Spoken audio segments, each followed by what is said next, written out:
Frankenstein, or The Modern Prometheus by Mary Wollstonecraft Shelley. Part 2. Chapter 13. I now hasten to the more moving part of my story. I shall relate events that impressed me with feelings which, from what I had been, have made me what I am. Spring advanced rapidly. The weather became fine and the skies cloudless. It surprised me that what before was desert and gloomy should now bloom with the most beautiful flowers and verdure. My senses were gratified and refreshed by 1,000 scents of delight and 1,000 sights of beauty. It was on one of these days, when my cottagers periodically rested from labor, the old man played on his guitar, and the children listened to him, that I observed the countenance of Felix was melancholy beyond expression. He sighed frequently, and once his father paused in his music, and I conjectured by his manner that he inquired the cause of his son's sorrow. Felix replied in a cheerful accent, and the old man was recommencing his music when someone tapped at the door. It was a lady on horseback, accompanied by a countryman as a guide. The lady was dressed in a dark suit and covered with a thick black veil. Agatha asked a question, to which the stranger only replied by pronouncing, in a sweet accent, the name of Felix. Her voice was musical, but unlike that of either of my friends. On hearing this word, Felix came up hastily to the lady, who, when she saw him, threw up her veil, and I beheld a countenance of angelic beauty and expression. Her hair of a shining raven black and curiously braided. Her eyes were dark, but gentle, although animated. Her features of a regular proportion, and her complexion wondrously fair, each cheek tinged with a lovely pink. Felix seemed ravished with delight when he saw her. Every trait of sorrow vanished from his face, and it instantly expressed a degree of ecstatic joy, of which I could hardly have believed it capable. His eyes sparkled, as his cheek flushed with pleasure, and at that moment I thought him as beautiful as the stranger. She appeared affected by different feelings.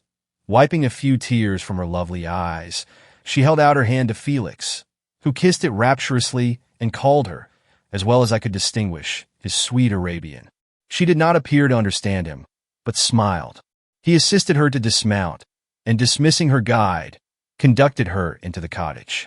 Some conversation took place between him and his father, and the young stranger knelt at the old man's feet and would have kissed his hand, but he raised her and embraced her affectionately. I soon perceived that although the stranger uttered articulate sounds and appeared to have a language of her own, she was neither understood by nor herself understood the cottagers. They made many signs which I did not comprehend, but I saw that her presence diffused gladness through the cottage, dispelling their sorrow as the sun dissipates the morning mists. Felix seemed peculiarly happy, and with smiles of delight welcomed his Arabian.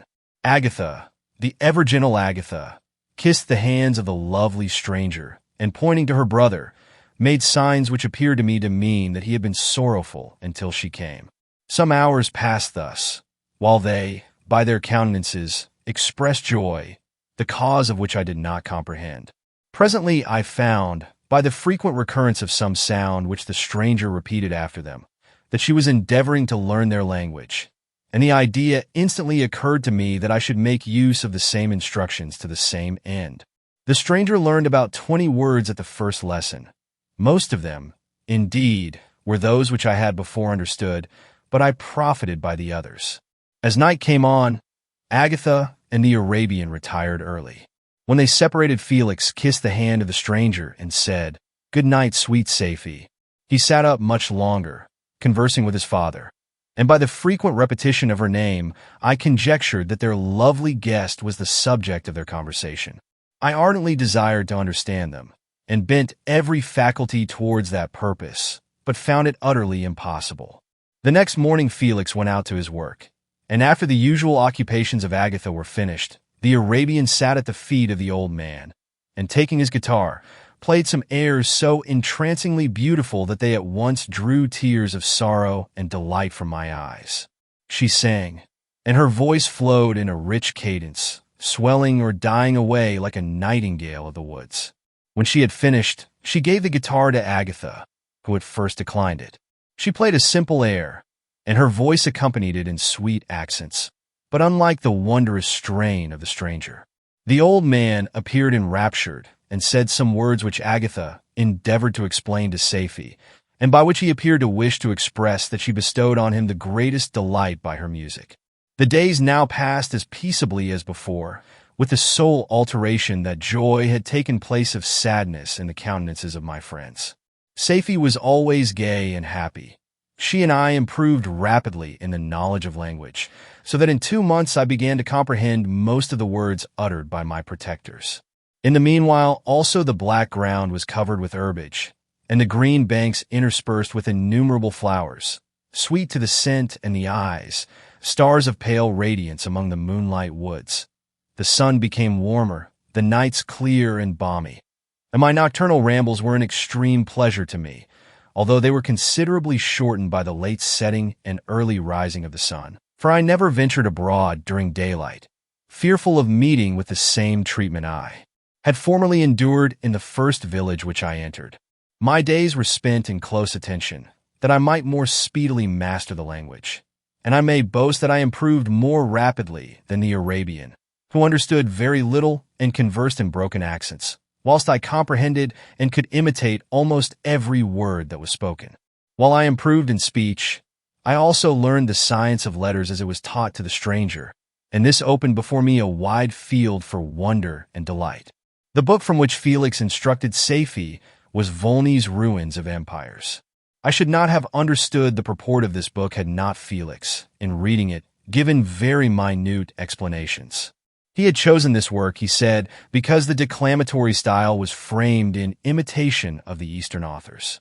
Through this work, I obtained a cursory knowledge of history and a view of the several empires at present existing in the world.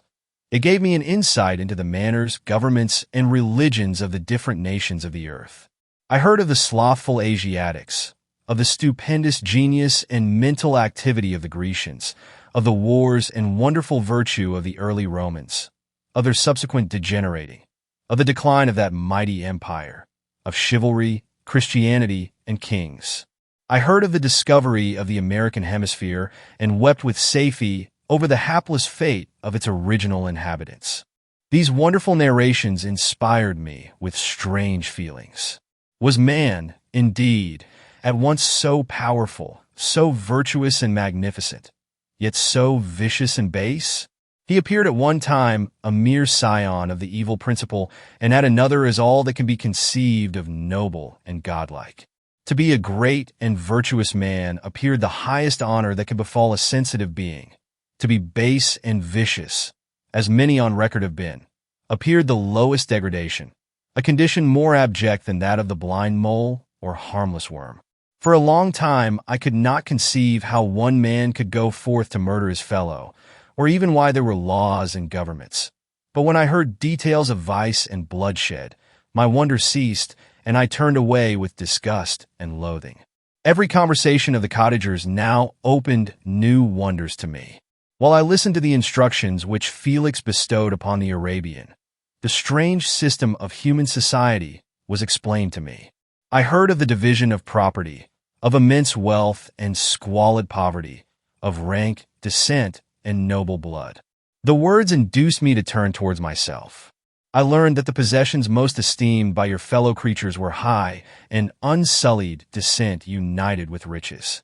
A man might be respected with only one of these advantages, but without either he was considered, except in very rare instances, as a vagabond and a slave, doomed to waste his powers for the profits of the chosen few. And what was I? Of my creation and creator I was absolutely ignorant, but I knew that I possessed no money, no friends, no kind of property. I was, besides, endued with a figure hideously deformed and loathsome. I was not even of the same nature as man.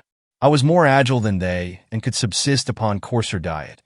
I bore the extremes of heat and cold with less injury to my frame.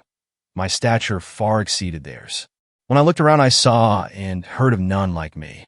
Was I, then, a monster, a blot upon the earth, from which all men fled, and whom all men disowned? I cannot describe to you the agony that these reflections inflicted upon me. I tried to dispel them, but sorrow only increased with knowledge. Oh, that I had for ever remained in my native wood, nor known nor felt beyond the sensations of hunger, thirst, and heat. Of what a strange nature is knowledge. It clings to the mind when it has once seized on it like a lichen on the rock. I wish sometimes to shake off all thought and feeling, but I learned that there was but one means to overcome the sensation of pain, and that was death, a state which I feared yet did not understand. I admired virtue and good feelings, and loved the gentle manners and amiable qualities of my cottagers, but I was shut out from intercourse with them, except through means which I obtained by stealth, when I was unseen and unknown, and which rather increased than satisfied the desire I had of becoming one among my fellows. The gentle words of Agatha and the animated smiles of the charming Arabian were not for me. The mild exhortations of the old man and the lively conversation of the loved Felix were not for me. Miserable, unhappy wretch! Other lessons were impressed upon me even more deeply. I heard of the difference of sexes and the birth and growth of children, how the father doted on the smiles of the infant and the lively sallies of the older child, how all the life and cares of the mother were wrapped up in the precious charge, how the mind of youth expanded and gained knowledge of brother, sister, and all the various relationships which bind one human being to another in mutual bonds. But where were my friends and relations? No father had watched my infant days. No mother had blessed me with smiles and caresses. Or if they had, all my past life was now a blot, a blind vacancy in which I distinguished nothing. From my earliest remembrance I had been, as I then was in height and proportion. I had never yet seen a being resembling me or who claimed any intercourse with me. What was I? The question again recurred, to be answered only with groans. I will soon explain to what these feelings tended, but allow me now to return to the cottagers, whose story excited in me such various feelings of indignation, delight, and wonder, but which all terminated in additional love and reverence for my protectors. For so I loved, in an innocent, half-painful self-deceit, to call them. Chapter 14.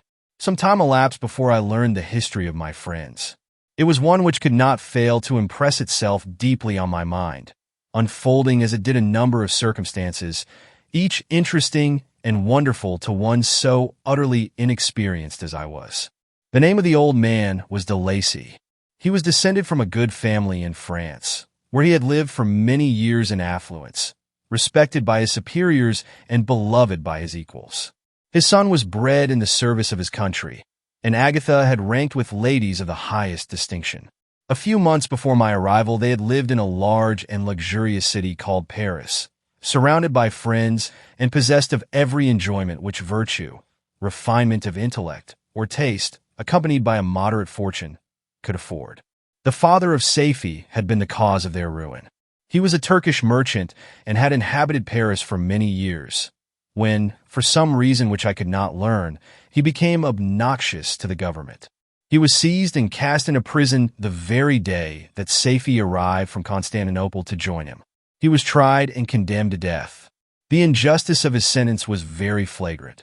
All Paris was indignant, and it was judged that his religion and wealth, rather than the crime alleged against him, had been the cause of his condemnation. Felix had accidentally been present at the trial. His horror and indignation were uncontrollable when he heard the decision of the court. He made, at that moment, a solemn vow to deliver him, and then looked around for the means. After many fruitless attempts to gain admittance to the prison, he found a strongly grated window in an unguarded part of the building, which lighted the dungeon of the unfortunate Mohammedan, who, loaded with chains, waited in despair the execution of the barbarous sentence. Felix visited the grate at night and made known to the prisoner his intentions in his favor. The Turk, amazed and delighted, endeavored to kindle the zeal of his deliverer by promises of reward and wealth. Felix rejected his offers with contempt. Yet when he saw the lovely Safie, who was allowed to visit her father and who by her gestures expressed her lively gratitude, the youth could not help owning to his own mind that the captive possessed a treasure which would fully reward his toil and hazard. The Turk quickly perceived the impression that his daughter had made on the heart of Felix, and endeavored to secure him more entirely in his interests by the promise of her hand in marriage, so soon as he should be conveyed to a place of safety. Felix was too delicate to accept this offer, yet he looked forward to the probability of the event as to the consummation of his happiness. During the ensuing days, While the preparations were going forward for the escape of the merchant, the zeal of Felix was warmed by several letters that he received from this lovely girl, who found means to express her thoughts in the language of her lover by the aid of an old man, a servant of her father who understood French. She thanked him in the most ardent terms for his intended services towards her parent, and at the same time she gently deplored her own fate. I have copies of these letters, for I found means, during my residence in the hovel, to procure the implements of writing, and the letters were often in the hands of Felix or Agatha. Before I depart, I will give them to you. They will prove the truth of my tale, but at present, as the sun is already far declined, I shall only have time to repeat the substance of them to you. Saifi related that her mother was a Christian Arab, seized and made a slave by the Turks. Recommended by her beauty, she had won the heart of the father of Saifi, who married her. The young girl spoke in high and enthusiastic terms of her mother, who, born in freedom, spurned the bondage to which she was now reduced. She instructed her daughter in the tenets of her religion and taught her to aspire to higher powers of intellect and an independence of spirit forbidden to the female followers of Muhammad. This lady died, but her lessons were indelibly impressed on the mind of Saifi, who sickened at the prospect of again returning to Asia and being immured within the walls of a harem, allowed only to occupy herself with infantile amusements, ill-suited to the temper of her soul, now accustomed to grand ideas and a noble emulation for virtue. The prospect of marrying a Christian and remaining in a country where women were allowed to take a rank in society was enchanting to her. The day for the execution of the Turk was fixed, but on the night previous to it he quitted his prison and before morning was distant many leagues from Paris. Felix had procured passports in the name of his father, sister, and himself.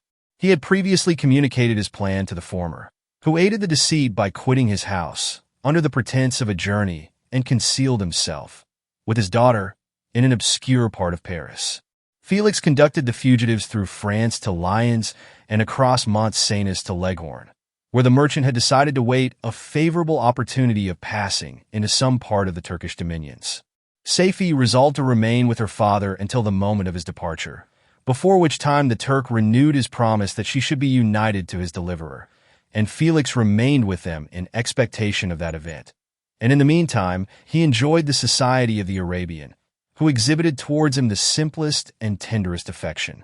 They conversed with one another through the means of an interpreter, and sometimes with the interpretation of looks, and Saifi sang to him the divine airs of her native country.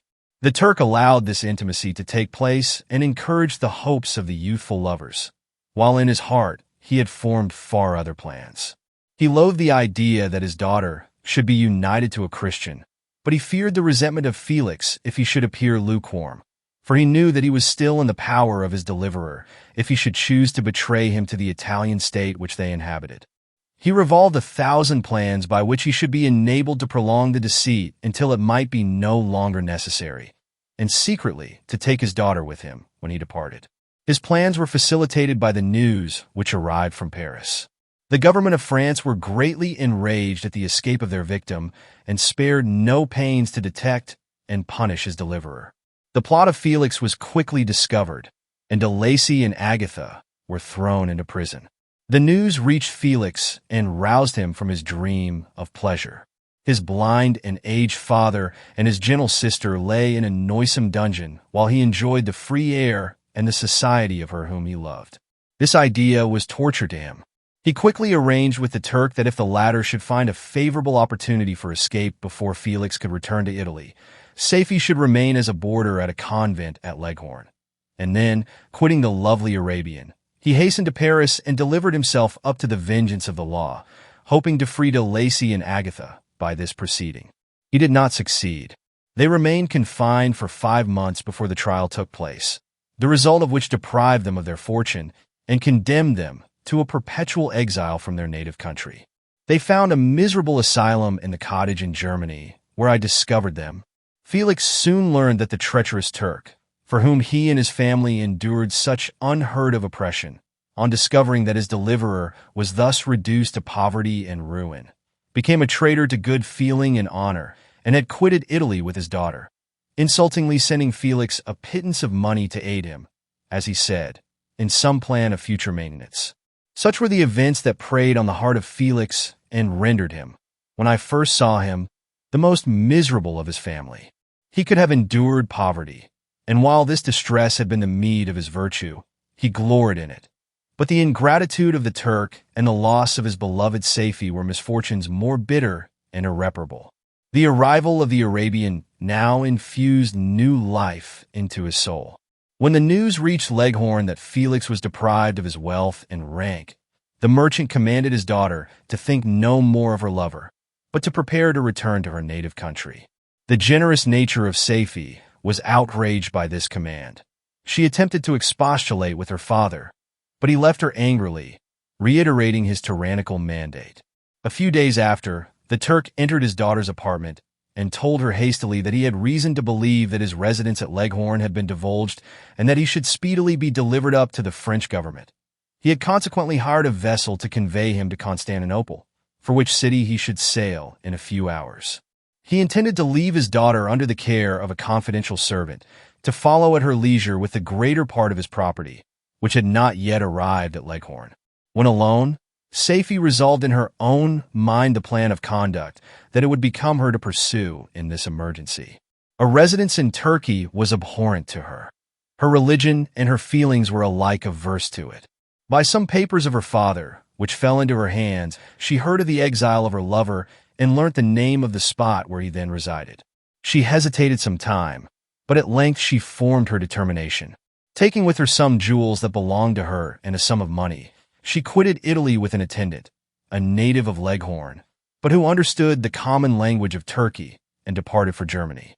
She arrived in safety at a town about 20 leagues from the cottage of de Lacy, when her attendant fell dangerously ill. Safie nursed her with the most devoted affection, but the poor girl died, and the Arabian was left alone, unacquainted with the language of the country and utterly ignorant of the customs of the world. She fell, however, into good hands. The Italian had mentioned the name of the spot for which they were bound, and after her death the woman of the house in which they had lived took care that Safie should arrive in safety at the cottage of her lover. Chapter 15. Such was the history of my beloved cottagers. It impressed me deeply. I learned, from the views of social life which it developed, to admire their virtues and to deprecate the vices of mankind. As yet I looked upon crime as a distant evil. Benevolence and generosity were ever present before me, inciting within me a desire to become an actor in the busy scene where so many admirable qualities were called forth and displayed. But in giving an account of the progress of my intellect, I must not omit a circumstance which occurred in the beginning of the month of August of the same year. One night during my accustomed visit to the neighboring wood where I collected my own food and brought home firing for my protectors, I found on the ground a leathern portmanteau containing several articles of dress and some books. I eagerly seized the prize and returned with it to my hovel. Fortunately, the books were written in the language, the elements of which I had acquired at the cottage. They consisted of Paradise Lost, a volume of Plutarch's Lives, and the Sorrows of Werther. The possession of these treasures gave me extreme delight. I now continually studied and exercised my mind upon these histories, whilst my friends were employed in their ordinary occupations. I can hardly describe to you the effect of these books. They produced in me an infinity of new images and feelings that sometimes raised me to ecstasy, but more frequently sunk me into the lowest dejection. In the Sorrows of Werther, besides the interest of its simple and affecting story, so many opinions are canvassed and so many lights thrown upon what had hitherto been to me obscure subjects that I found in it a never-ending source of speculation and astonishment. The gentle and domestic manners it described, combined with lofty sentiments and feelings, which had for their object something out of self, accorded well with my experience among my protectors and with the wants which were forever alive in my own bosom. But I thought Werther himself a more divine being than I had ever beheld or imagined. His character contained no pretension, but it sank deep. The disquisitions upon death and suicide were calculated to fill me with wonder. I did not pretend to enter into the merits of the case, yet I inclined towards the opinions of the hero, whose extinction I wept, without precisely understanding it. As I read, however, I applied much personally to my own feelings and condition. I found myself similar, yet at the same time strangely unlike to the beings concerning whom I read and to whose conversation I was a listener. I sympathized with and partly understood them, but I was unformed in mind. I was dependent on none and related to none. The path of my departure was free, and there was none to lament my annihilation. My person was hideous and my stature gigantic. What did this mean? Who was I? What was I? Whence did I come? What was my destination? These questions continually recurred, but I was unable to solve them. The volume of Plutarch's Lives which I possessed contained the histories of the first founders of the ancient republics. This book had a far different effect upon me from the sorrows of Werther. I learned from Werther's imagination's despondency and gloom, but Plutarch taught me high thoughts. He elevated me above the wretched sphere of my own reflections to admire and love the heroes of past ages. Many things I read surpassed my understanding and experience. I had a very confused knowledge of kingdoms, wide extents of country, mighty rivers, and boundless seas. But I was perfectly unacquainted with towns and large assemblages of men. The cottage of my protectors had been the only school in which I had studied human nature, but this book developed new and mightier scenes of action. I read of men concerned in public affairs, governing or massacring their species. I felt the greatest ardor for virtue rise within me, an abhorrence for vice, as far as I understood the signification of those terms, relative as they were, as I applied them, to pleasure and pain alone. Induced by these feelings, I was of course led to admire peaceable lawgivers, Numa, Solon, and Lycurgus, in preference to Romulus and Theseus. The patriarchal lives of my protectors caused these impressions to take a firm hold on my mind. Perhaps if my first introduction to humanity had been made by a young soldier, burning for glory and slaughter, I should have been imbued with different sensations. But Paradise Lost excited different and far deeper emotions. I read it, as I had read the other volumes which had fallen into my hands, as a true history. It moved every feeling of wonder and awe that the picture of an omnipotent God warring with his creatures was capable of exciting. I often referred to several situations, as their similarities struck me, to my own, like Adam. I was apparently united by no link to any other being in existence, but his state was far different from mine in every other respect. He had come forth from the hands of God a perfect creature, happy and prosperous, guarded by the especial care of his Creator. He was allowed to converse with and acquire knowledge from beings of a superior nature, but I was wretched, helpless, and alone. Many times I considered Satan as the fitter emblem of my condition, for often, like him, when I viewed the bliss of my protectors, the bitter gall of envy rose within me. Another circumstance strengthened and confirmed these feelings. Soon after my arrival in the hovel, I discovered some papers in the pocket of the dress which I had taken from your laboratory. At first I had neglected them, but now that I was able to decipher the characters in which they were written, I began to study them with diligence. It was your journal of the 4 months that preceded my creation. You minutely described in these papers every step you took in the progress of your work. This history was mingled with accounts of domestic occurrences. You doubtless recollect these papers. Here they are. Everything is related in them, which bears reference to my accursed origin. The whole detail of that series of disgusting circumstances which produced it is set in view. The minutest description of my odious and loathsome person is given, in language which painted your own horrors and rendered mine indelible. I sickened as I read. Hateful day, when I receive life, I exclaimed in agony.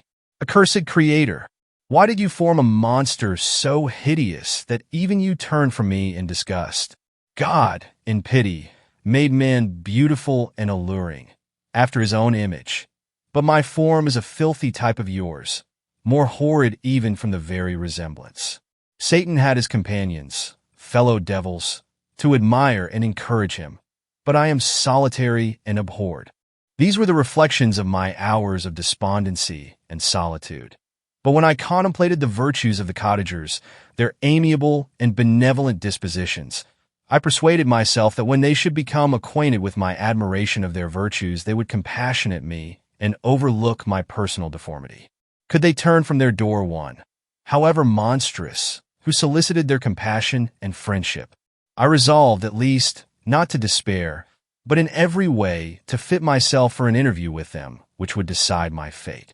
I postponed this attempt for some months longer, for the importance attached to its success inspired me with a dread lest I should fail. Besides, I found that my understanding improved so much with every day's experience that I was unwilling to commence this undertaking until a few more months should have added to my sagacity. Several changes in the meantime took place in the cottage. The presence of safety diffused happiness among its inhabitants, and I also found that a greater degree of plenty reigned there. Felix and Agatha spent more time in amusement and conversation, and were assisted in their labors by servants. They did not appear rich, but they were contented and happy. Their feelings were serene and peaceful, while mine became every day more tumultuous. Increase of knowledge only discovered to me more clearly what a wretched outcast I was. I cherished hope, it is true, but it vanished when I beheld my person reflected in water or my shadow in the moonshine, even as that frail image in that inconstant shade. I endeavored to crush these fears and to fortify myself for the trial which in a few months I resolved to undergo, and sometimes I allowed my thoughts, unchecked by reason, to ramble in the fields of paradise, and dared to fancy amiable and lovely creatures sympathizing with my feelings and cheering my gloom. Their angelic countenances breathed smiles of consolation. But it was all a dream. No Eve soothed my sorrows nor shared my thoughts. I was alone. I remembered Adam's supplication to his Creator. But where was mine? He had abandoned me, and in the bitterness of my heart I cursed him. Autumn passed thus. I saw, with surprise and grief, the leaves decay and fall, and nature again assumed the barren and bleak appearance it had worn when I first beheld the woods and the lovely moon. Yet I did not heed the bleakness of the weather. I was better fitted by my conformation for the endurance of cold than heat. But my chief delights were the sight of the flowers, the birds, and all the gay apparel of summer. When those deserted me, I turned with more attention towards the cottagers. Their happiness was not decreased by the absence of summer. They loved and sympathized with one another, and their joys, depending on each other, were not interrupted by the casualties that took place around them. The more I saw of them, the greater became my desire to claim their protection and kindness. My heart yearned to be known and loved by these amiable creatures. To see their sweet looks directed towards me with affection was the utmost limit of my ambition. I dared not think that they would turn them from me with disdain and horror. The poor that stopped at their door were never driven away. I asked, it is true, for greater treasures than a little food or rest. I required kindness and sympathy, but I did not believe myself utterly unworthy of it. The winter advanced, and an entire revolution of the seasons had taken place since I awoke into life. My attention at this time was solely directed towards my plan of introducing myself into the cottage of my protectors. I revolved many projects, but that on which I finally fixed was to enter the dwelling when the blind old man should be alone. I had sagacity enough to discover that the unnatural hideousness of my person was the chief object of horror with those who had formerly beheld me. My voice, although harsh, had nothing terrible in it. I thought, therefore, that if in the absence of his children I could gain the good will and mediation of the old de Lacy, I might by his means be tolerated by my younger protectors. One day, when the sun shone on the red leaves that strewed the ground and diffused cheerfulness, although it denied warmth, Safie, Agatha, and Felix departed on a long country walk, and the old man, at his own desire, was left alone in the cottage. When his children had departed, he took up his guitar and played several mournful but sweet airs, more sweet and mournful than I had ever heard him play before. At first his countenance was illuminated with pleasure, but as he continued, thoughtfulness and sadness succeeded. At length, laying aside the instrument, he sat absorbed in reflection. My heart beat quick. This was the hour and moment of trial, which would decide my hopes or realize my fears. The servants were gone to a neighboring fair. All was silent in and around the cottage. It was an excellent opportunity. Yet when I proceeded to execute my plan, my limbs failed me, and I sank to the ground. Again I rose, and exerting all the firmness of which I was master, removed the planks which I had placed before my hovel to conceal my retreat. The fresh air revived me, and with renewed determination I approached the door of their cottage. I knocked. "Who is there?" said the old man. "Come in." I entered. "Pardon this intrusion," said I. "I am a traveler and one of a little rest. You would greatly oblige me if you would allow me to remain a few minutes before the fire." "Enter," said de Lacy, "and I will try in what manner I can to relieve your wants. But unfortunately my children are from home, and as I am blind, I am afraid I shall find it difficult to procure food for you. Do not trouble yourself, my kind host. I have food. It is warmth and rest only that I need." I sat down, and a silence ensued. I knew that every minute was precious to me, yet I remained irresolute in what manner to commence the interview, when the old man addressed me. "By your language, stranger, I suppose you are my countryman. Are you French?" "No, but I was educated by a French family and understand that language only. I am now going to claim the protection of some friends, whom I sincerely love, and of whose favor I have some hopes." "Are they Germans?" "No, they are French. But let us change the subject. I am an unfortunate and deserted creature. I look around, and I have no relation or friend upon earth. These amiable people to whom I go have never seen me, and know little of me. I am full of fears, for if I fail there, I am an outcast in the world forever. Do not despair. To be friendless is indeed to be unfortunate, but the hearts of men, when unprejudiced by any obvious self-interest, are full of brotherly love and charity. Rely, therefore, on your hopes, and if these friends are good and amiable, do not despair. They are kind. They are the most excellent creatures in the world, but unfortunately they are prejudiced against me. I have good dispositions. My life has been hitherto harmless and in some degree beneficial, but a fatal prejudice clouds their eyes, and where they ought to see a feeling and kind friend, they behold only a detestable monster. That is indeed unfortunate. But if you are really blameless, cannot you undeceive them? I am about to undertake that task, and it is on that account that I feel so many overwhelming terrors. I tenderly love these friends. I have, unknown to them, been for many months in the habits of daily kindness towards them, but they believe that I wish to injure them, and it is that prejudice which I wish to overcome. Where do these friends reside? Near this spot. The old man paused and then continued. If you will unreservedly confide to me the particulars of your tale, I perhaps may be of use in undeceiving them. I am blind and cannot judge of your countenance, but there is something in your words which persuades me that you are sincere. I am poor and in exile, but it will afford me true pleasure to be in any way serviceable to a human creature. Excellent man, I thank you and accept your generous offer. You raise me from the dust by this kindness, and I trust that, by your aid, I shall not be driven from the society and sympathy of your fellow creatures. Heaven forbid, even if you were really criminal, for that can only drive you to desperation and not instigate you to virtue. I also am unfortunate. I and my family have been condemned, although innocent. Judge, therefore, if I do not feel for your misfortunes. How can I thank you, my best and only benefactor? From your lips first have I heard the voice of kindness directed towards me. I shall be forever grateful, and your present humanity assures me of success with those friends whom I am on the point of meeting. May I know the names and residence of those friends? I paused. This, I thought, was the moment of decision, which was to rob me of or bestow happiness on me forever. I struggled vainly for firmness sufficient to answer him, but the effort destroyed all my remaining strength. I sank on the chair and sobbed aloud. At that moment, I heard the steps of my younger protectors.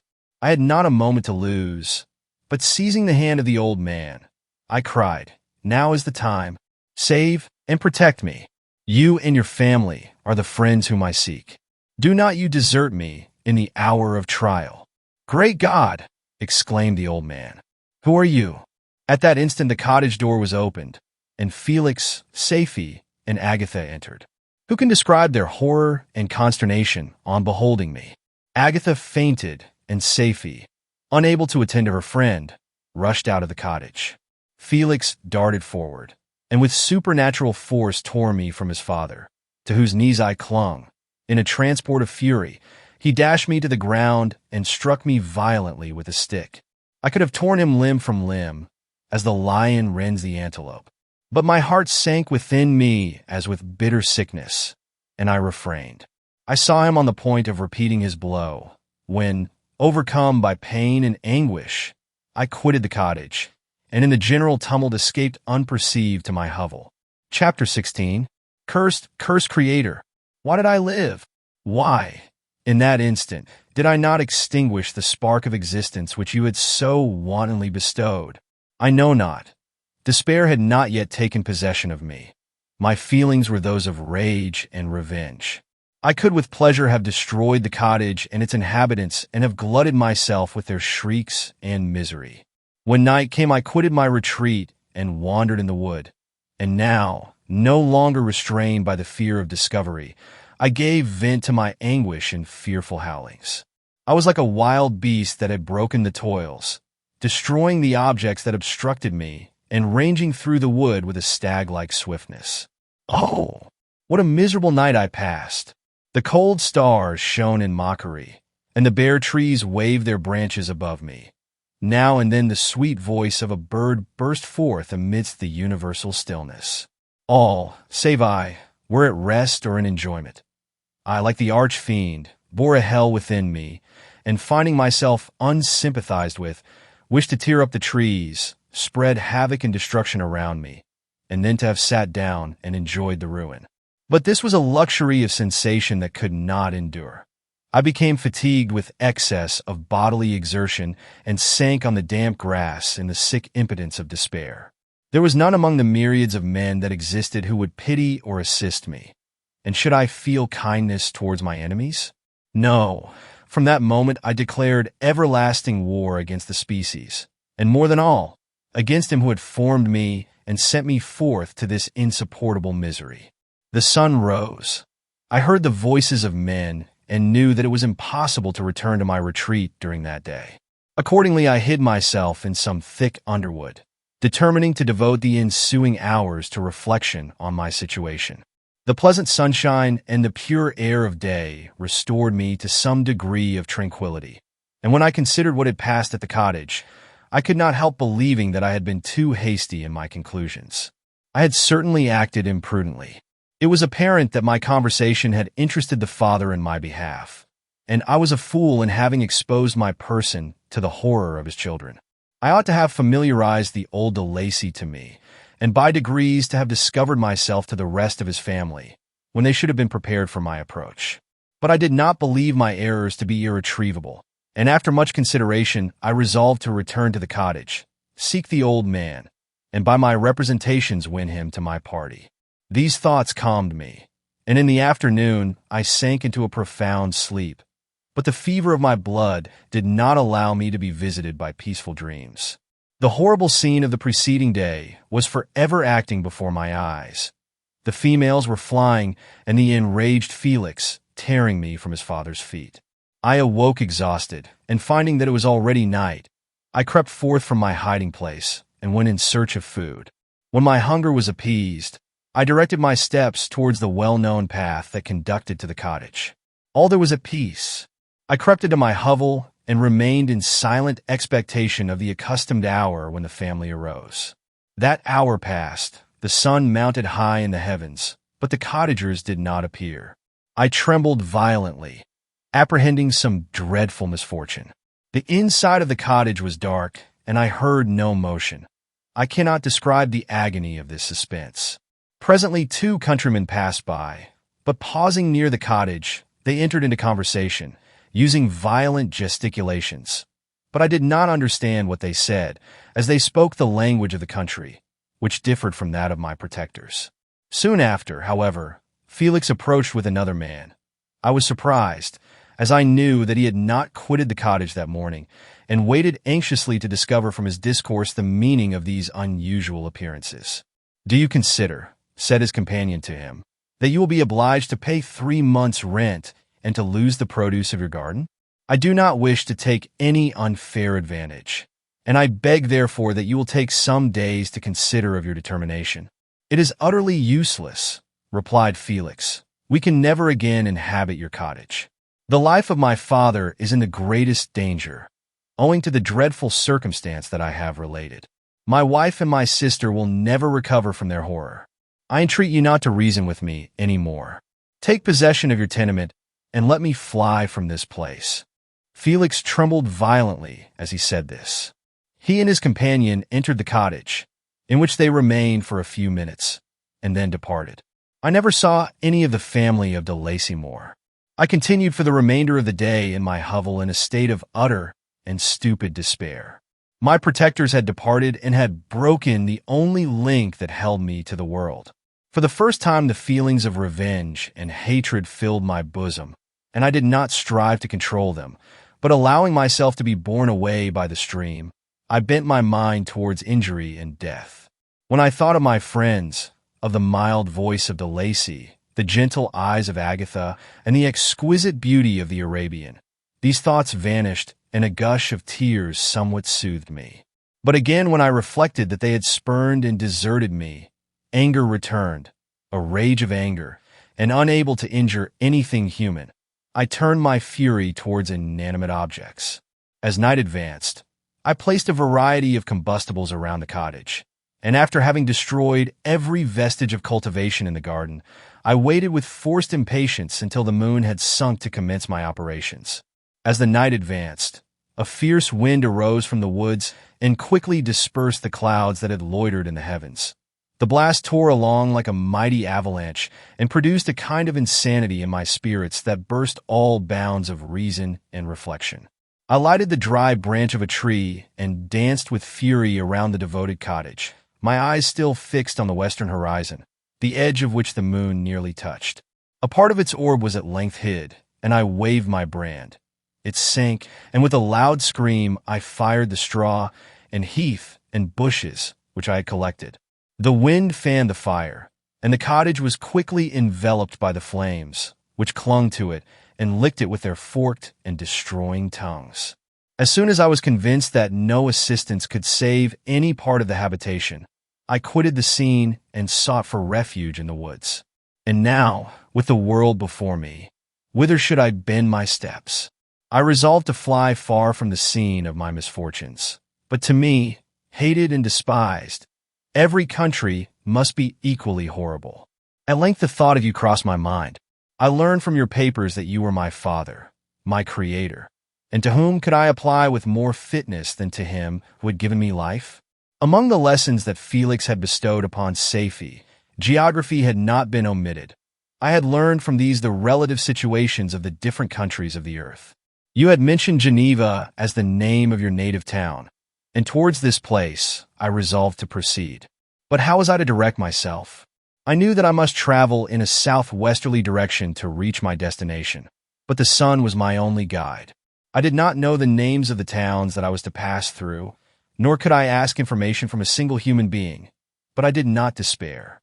From you only could I hope for succor, although towards you I felt no sentiment but that of hatred. Unfeeling, heartless creator, you had endowed me with perceptions and passions, and then cast me abroad an object for the scorn and horror of mankind. But on you only had I any claim for pity and redress, and from you I determined to seek that justice which I vainly attempted to gain from any other being that wore the human form. My travels were long, and the sufferings I endured intense. It was late in autumn when I quitted the district where I had so long resided. I traveled only at night, fearful of encountering the visage of a human being. Nature decayed around me, and the sun became heatless. Rain and snow poured around me. Mighty rivers were frozen. The surface of the earth was hard and chill and bare, and I found no shelter. O earth! How often did I imprecate curses on the cause of my being? The mildness of my nature had fled, and all within me was turned to gall and bitterness. The nearer I approached to your habitation, the more deeply did I feel the spirit of revenge enkindled in my heart. Snow fell, and the waters were hardened, but I rested not. A few incidents now and then directed me, and I possessed a map of the country, but I often wandered wide from my path. The agony of my feelings allowed me no respite, No incident occurred from which my rage and misery could not extract its food. But a circumstance that happened when I arrived on the confines of Switzerland, when the sun had recovered its warmth and the earth again began to look green, confirmed in an especial manner the bitterness and horror of my feelings. I generally rested during the day and traveled only when I was secured by night from the view of man. One morning, however, finding that my path lay through a deep wood, I ventured to continue my journey after the sun had risen. The day, which was one of the first of spring, cheered even me by the loveliness of its sunshine and the balminess of the air. I felt emotions of gentleness and pleasure that had long appeared dead revive within me. Half surprised by the novelty of these sensations, I allowed myself to be borne away by them, and forgetting my solitude and deformity, dared to be happy. Soft tears again bedewed my cheeks, and I even raised my humid eyes with thankfulness towards the blessed sun, which bestowed such joy upon me. I continued to wind among the paths of the wood, until I came to its boundary, which was skirted by a deep and rapid river, into which many of the trees bent their branches, now budding with the fresh spring. Here I paused, not exactly knowing what path to pursue, when I heard the sound of voices that induced me to conceal myself under the shade of a cypress. I was scarcely hid when a young girl came running towards the spot where I was concealed, laughing, as if she ran from someone in sport. She continued her course along the precipitous sides of the river, when suddenly her foot slipped, and she fell into the rapid stream. I rushed from my hiding place, and with extreme labor, from the force of the current, saved her and dragged her to shore. She was senseless, and I endeavored by every means in my power to restore animation, when I was suddenly interrupted by the approach of a rustic, who was probably the person from whom she had playfully fled. On seeing me, he darted towards me, and tearing the girl from my arms, hastened towards the deeper parts of the wood. I followed speedily. I hardly knew why, but when the man saw me draw near, he aimed a gun, which he carried, at my body and fired. I sank to the ground, and my injurer, with increased swiftness, escaped into the wood. This was then the reward of my benevolence. I had saved a human being from destruction, and as a recompense, I now writhed under the miserable pain of a wound which shattered the flesh and bone. The feelings of kindness and gentleness which I had entertained but a few moments before gave place to hellish rage and gnashing of teeth. Inflamed by pain, I vowed eternal hatred and vengeance to all mankind. But the agony of my wound overcame me. My pulses paused, and I fainted. For some weeks, I led a miserable life in the woods, endeavoring to cure the wound which I had received. The ball had entered my shoulder, and I knew not whether it had remained there or passed through. At any rate, I had no means of extracting it. My sufferings were augmented also by the oppressive sense of the injustice and ingratitude of their infliction. My daily vows rose for revenge, a deep and deadly revenge, such as would alone compensate for the outrages and anguish I had endured. After some weeks my wound healed, and I continued my journey. The labors I endured were no longer to be alleviated by the bright sun or gentle breezes of spring. All joy was but a mockery which insulted my desolate state and made me feel more painfully that I was not made for the enjoyment of pleasure. But my toils now drew near a close, and in 2 months from this time I reached the environs of Geneva. It was evening when I arrived, and I retired to a hiding place among the fields that surround it to meditate in what manner I should apply to you.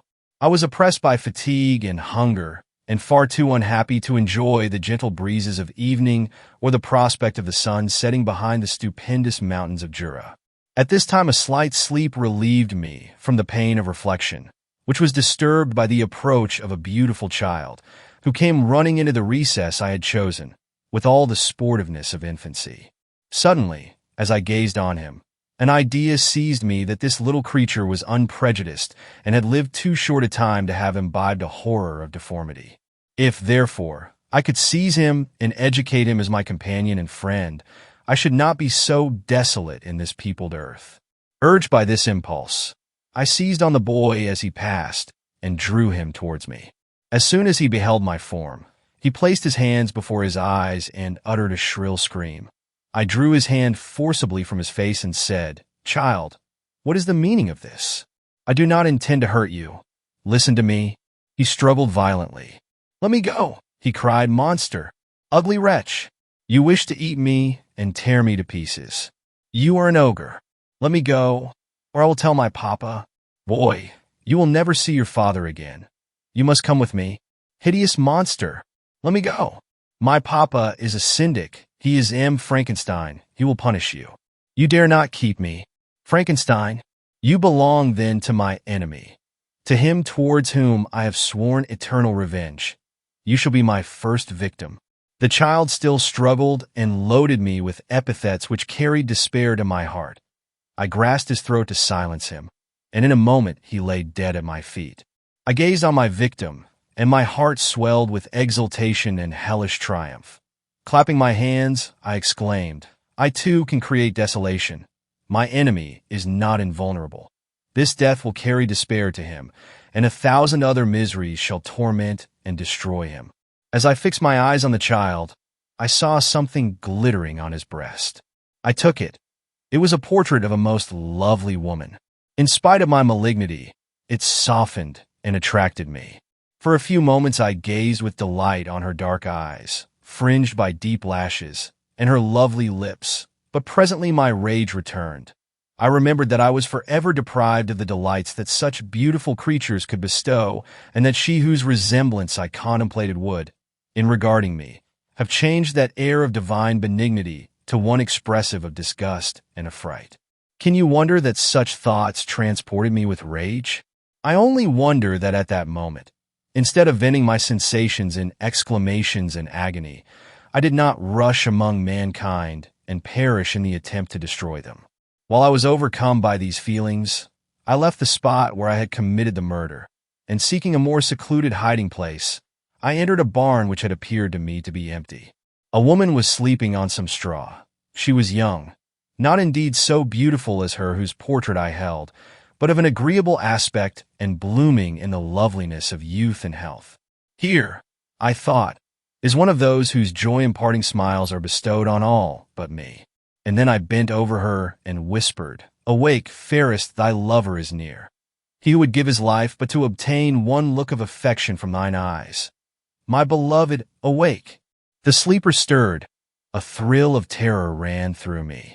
Should she indeed awake, and see me, and curse me, and denounce the murderer? Thus would she assuredly act if her darkened eyes opened, and she beheld me. The thought was madness. It stirred the fiend within me. Not I, but she shall suffer. The murder I have committed because I am forever robbed of all that she could give me. She shall atone. The crime had its source in her. Be hers the punishment. Thanks to the lessons of Felix and the sanguinary laws of man, I had learned now to work mischief. I bent over her and placed the portrait securely in one of the folds of her dress. She moved again, and I fled. For some days I haunted the spot where these scenes had taken place, sometimes wishing to see you, sometimes resolved to quit the world and its miseries forever. At length I wandered towards these mountains, and have ranged through their immense recesses, consumed by a burning passion which you alone can gratify. We may not part until you have promised to comply with my requisition. I am alone and miserable. Man will not associate with me, but one as deformed and horrible as myself would not deny herself to me. My companion must be of the same species and have the same defects. This being you must create. Chapter 17. The being finished speaking and fixed his looks upon me in the expectation of a reply. But I was bewildered, perplexed, and unable to arrange my ideas sufficiently to understand the full extent of his proposition. He continued, "You must create a female for me with whom I can live in the interchange of those sympathies necessary for my being. This you alone can do, and I demand it of you as a right which you must not refuse to concede." The latter part of his tale had kindled anew in me the anger that had died away while he narrated his peaceful life among the cottagers, and as he said this, I could no longer suppress the rage that burned within me. "I do refuse it," I replied, "and no torture shall ever extort a consent from me. You may render me the most miserable of men, but you shall never make me base in my own eyes." Shall I create another like yourself, whose joint wickedness might desolate the world? Begone! I have answered you. You may torture me, but I will never consent. You are in the wrong, replied the fiend, and instead of threatening, I am content to reason with you. I am malicious because I am miserable. Am I not shunned and hated by all mankind? You, my creator, would tear me to pieces in triumph. Remember that, and tell me why I should pity man more than he pities me? You would not call it murder if you could precipitate me into one of those ice rifts and destroy my frame, the work of your own hands. Shall I respect man when he condemns me? Let him live with me in the interchange of kindness, and instead of injury, I would bestow every benefit upon him with tears of gratitude at his acceptance. But that cannot be. The human senses are insurmountable barriers to our union. Yet mine shall not be the submission of abject slavery. I will revenge my injuries. If I cannot inspire love, I will cause fear, and chiefly towards you, my archenemy, because my Creator, do I swear inextinguishable hatred. Have a care. I will work at your destruction, nor finish until I desolate your heart, so that you shall curse the hour of your birth. A fiendish rage animated him as he said this. His face was wrinkled into contortions too horrible for human eyes to behold, but presently he calmed himself and proceeded. I intended to reason. This passion is detrimental to me, for you do not reflect that you are the cause of its excess. If any being felt emotions of benevolence towards me, I should return them 100 and 100-fold. For that one creature's sake, I would make peace with the whole kind. But I now indulge in dreams of bliss that cannot be realized. What I ask of you is reasonable and moderate. I demand a creature of another sex, but as hideous as myself. The gratification is small, but it is all that I can receive, and it shall content me. It is true, we shall be monsters, cut off from all the world. But on that account we shall be more attached to one another. Our lives will not be happy, but they will be harmless and free from the misery I now feel. Oh, my Creator, make me happy. Let me feel gratitude towards you for one benefit. Let me see that I excite the sympathy of some existing thing. Do not deny me my request. I was moved. I shuddered when I thought of the possible consequences of my consent, but I felt that there was some justice in his argument. His tale and the feelings he now expressed proved him to be a creature of fine sensations. And did I not, as his maker, owe him all the portion of happiness that it was in my power to bestow? He saw my change of feeling and continued, If you consent, neither you nor any other human being shall ever see us again.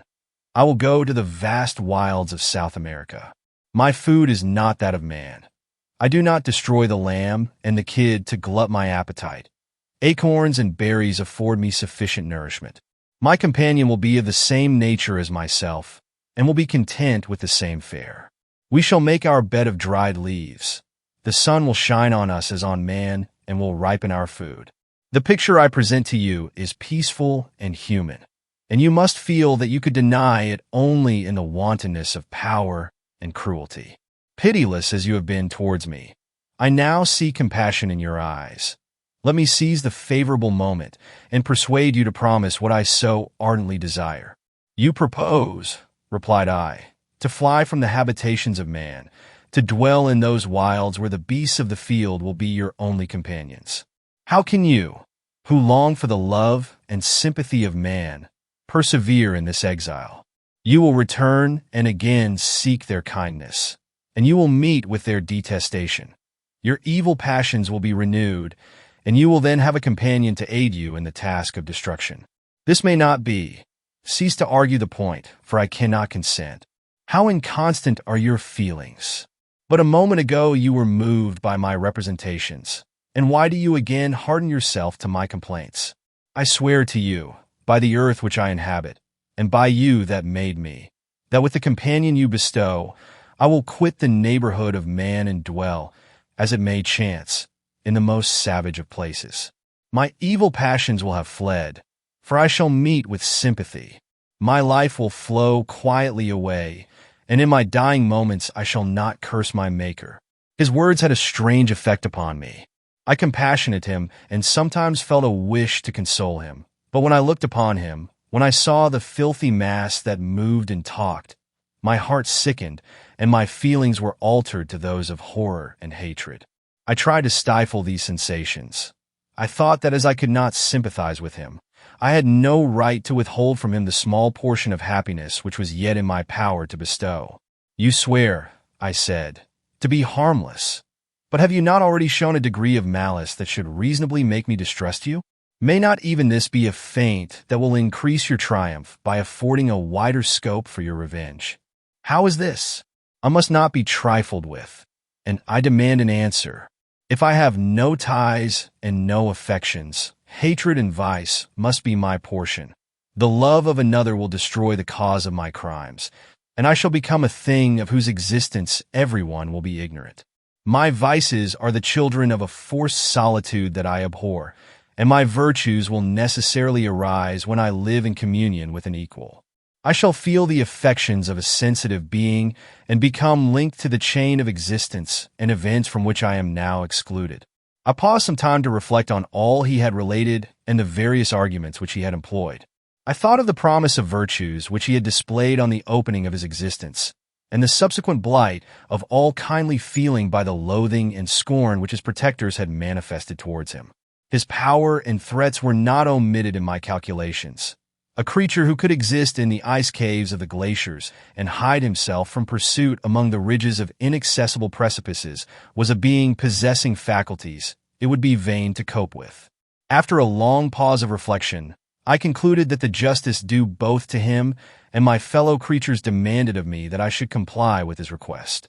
Turning to him, therefore, I said, "I consent to your demand, on your solemn oath to quit Europe forever, and every other place in the neighborhood of man, as soon as I shall deliver into your hands a female who will accompany you in your exile." "I swear," he cried, "by the sun, and by the blue sky of heaven, and by the fire of love that burns my heart, that if you grant my prayer, while they exist you shall never behold me again. Depart to your home and commence your labors. I shall watch their progress with unutterable anxiety, and fear not but that when you are ready I shall appear."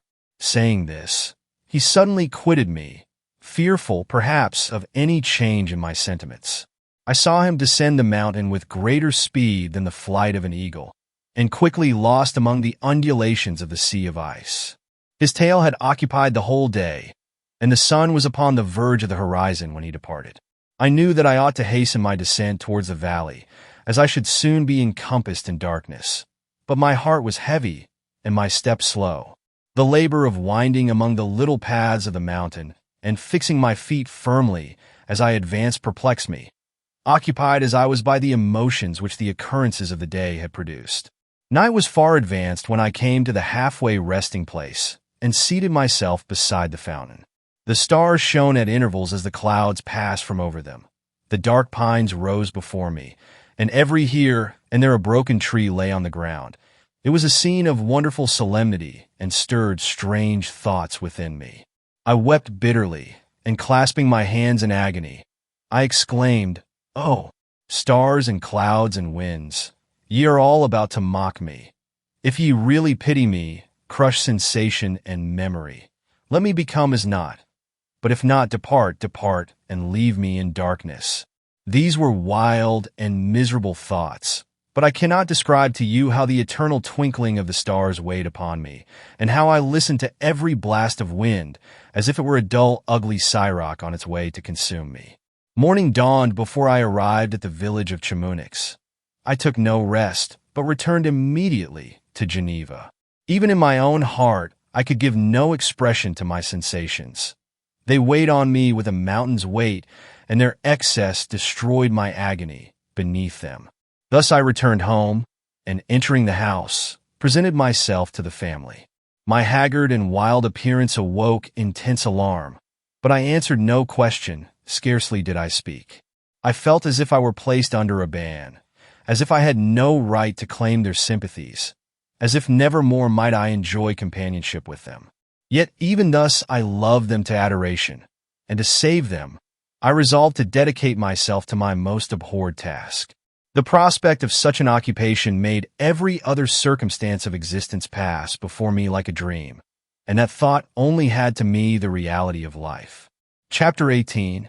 Day after day, week after week, passed away on my return to Geneva, and I could not collect the courage to recommence my work. I feared the vengeance of the disappointed fiend, yet I was unable to overcome my repugnance to the task which was enjoined me. I found that I could not compose a female without again devoting several months to profound study and laborious disquisition. I had heard of some discoveries having been made by an English philosopher, the knowledge of which was material to my success, and I sometimes thought of obtaining my father's consent to visit England for this purpose. But I clung to every pretense of delay and shrank from taking the first step in an undertaking whose immediate necessity began to appear less absolute to me. A change indeed had taken place in me. My health, which had hitherto declined, was now much restored, and my spirits, when unchecked by the memory of my unhappy promise, rose proportionably.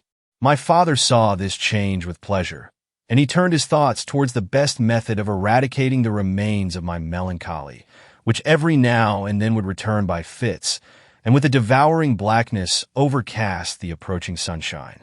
At these moments I took refuge in the most perfect solitude. I passed whole days on the lake alone in a little boat, watching the clouds and listening to the rippling of the waves, silent and listless.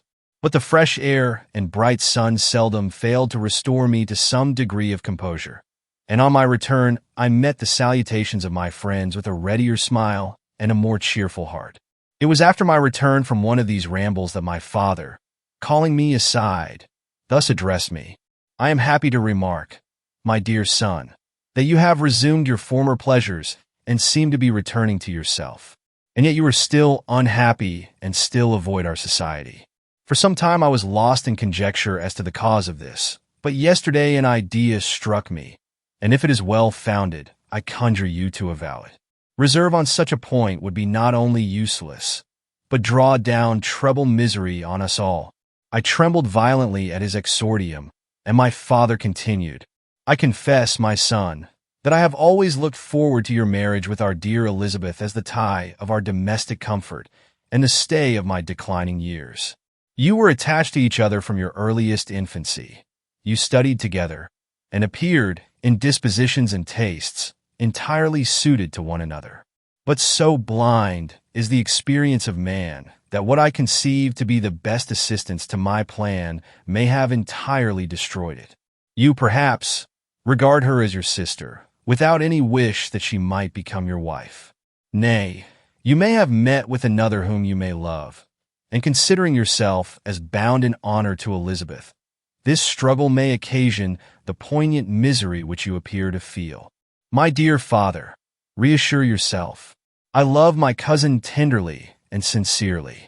I never saw any woman who excited, as Elizabeth does, my warmest admiration and affection. My future hopes and prospects are entirely bound up in the expectation of our union.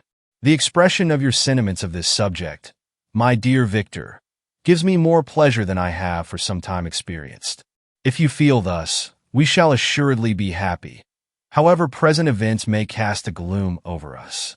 But it is this gloom which appears to have taken so strong a hold of your mind that I wish to dissipate. Tell me, therefore, whether you object to an immediate solemnization of the marriage.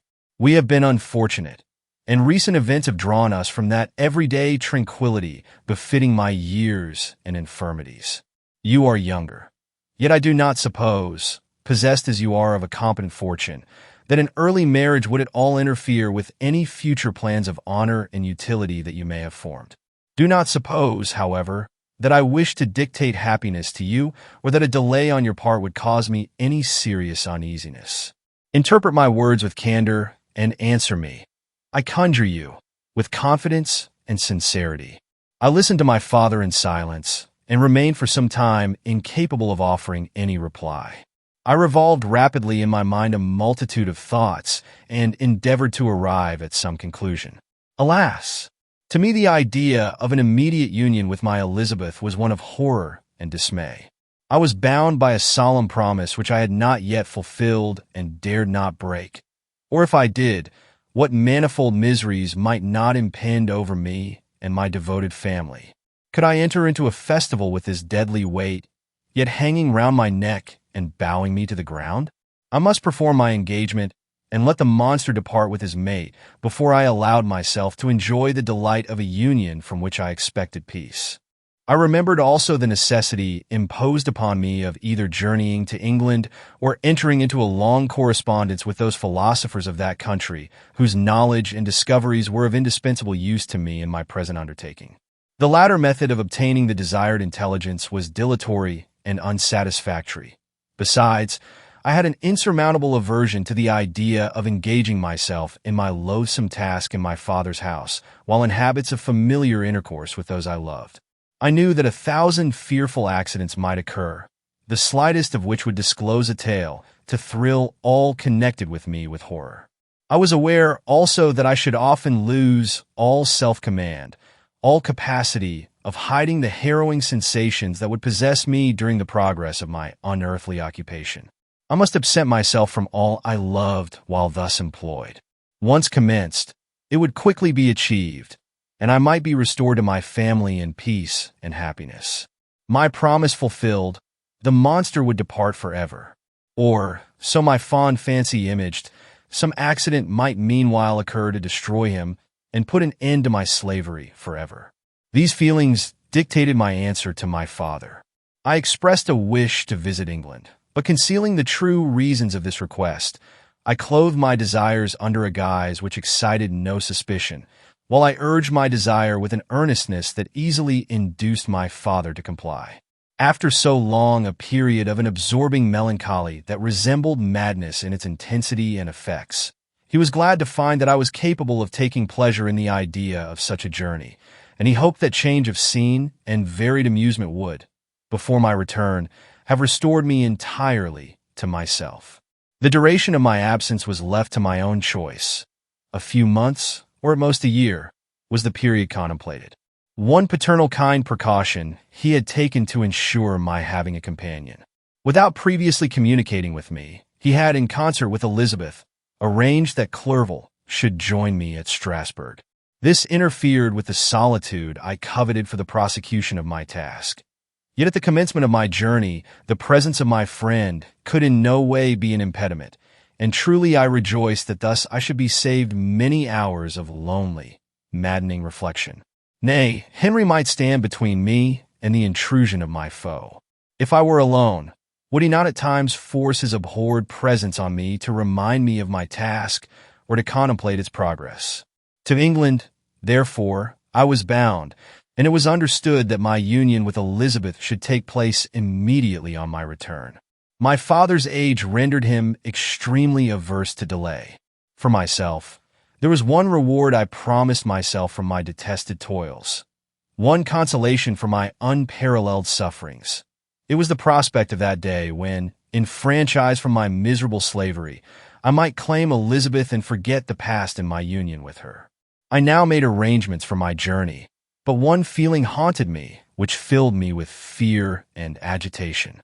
During my absence, I should leave my friends unconscious of the existence of their enemy and unprotected from his attacks, exasperated as he might be by my departure.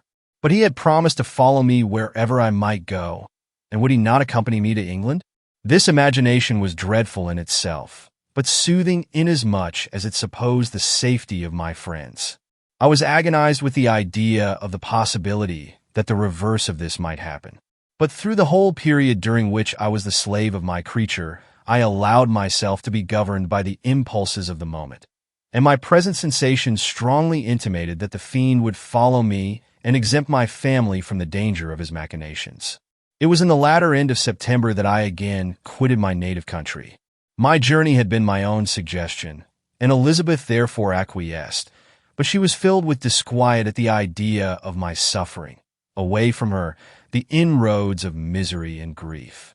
It had been her care which provided me a companion in Clerval, and yet a man is blind to 1,000 circumstances which call forth a woman's sedulous attention. She longed to bid me hasten my return. 1,000 conflicting emotions rendered her mute as she bade me a tearful, silent farewell. I threw myself into the carriage that was to convey me away, hardly knowing whither I was going, and careless of what was passing around. I remembered only, and it was with a bitter anguish that I reflected on it, to order that my chemical instruments should be packed to go with me. Filled with dreary imaginations, I passed through many beautiful and majestic scenes, but my eyes were fixed and unobserving. I could only think of the bourne of my travels and the work which was to occupy me whilst they endured.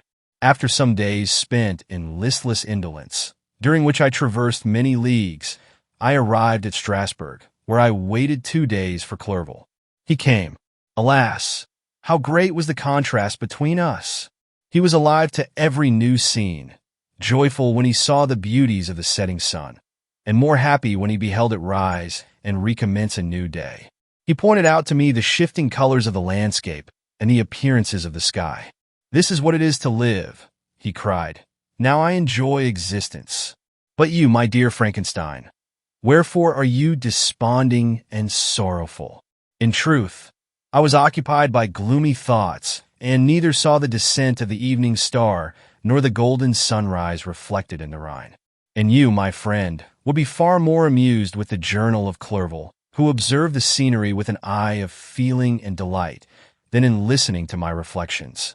I, a miserable wretch, haunted by a curse that shut up every avenue to enjoyment.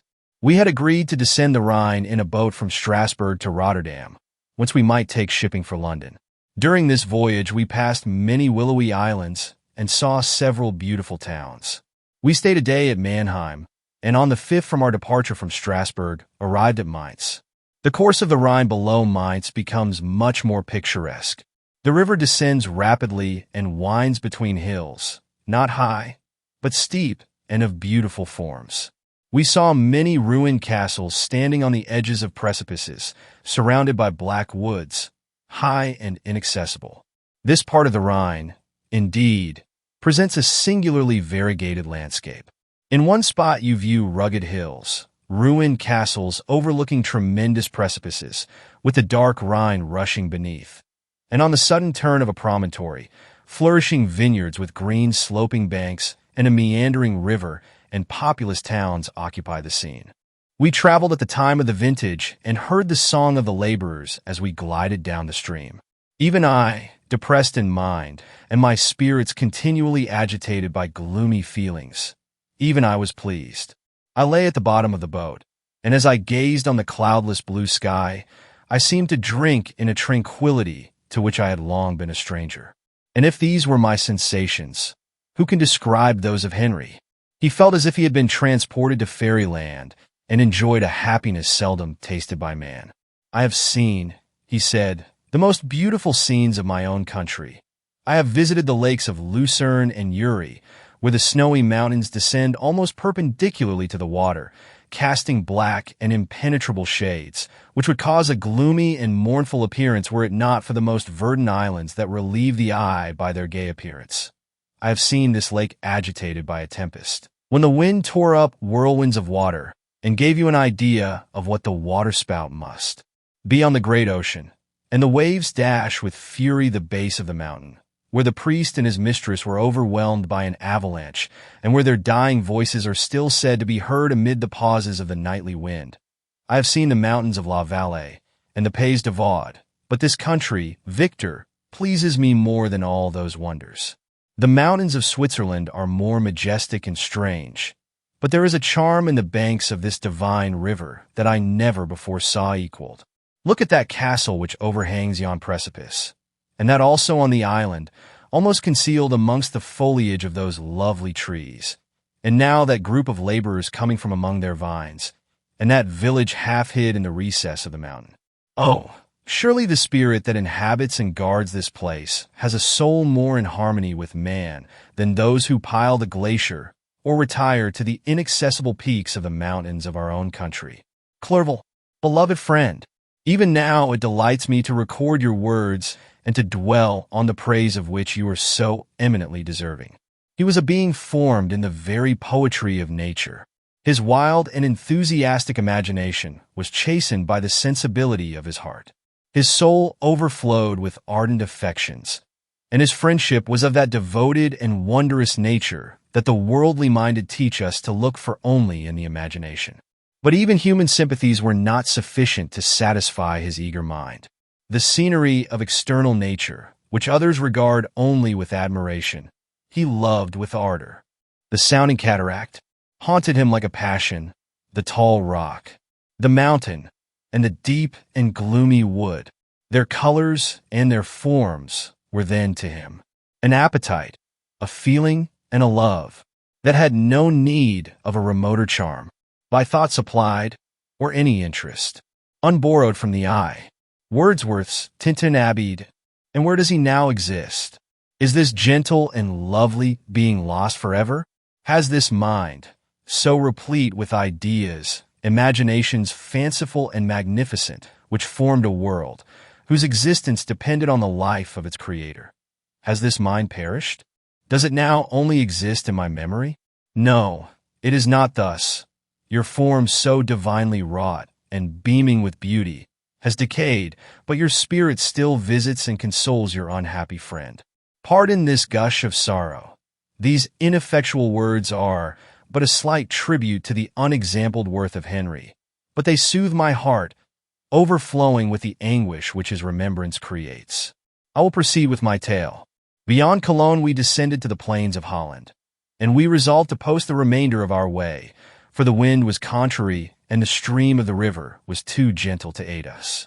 Our journey here lost the interest arising from beautiful scenery, but we arrived in a few days at Rotterdam, whence we proceeded by sea to England.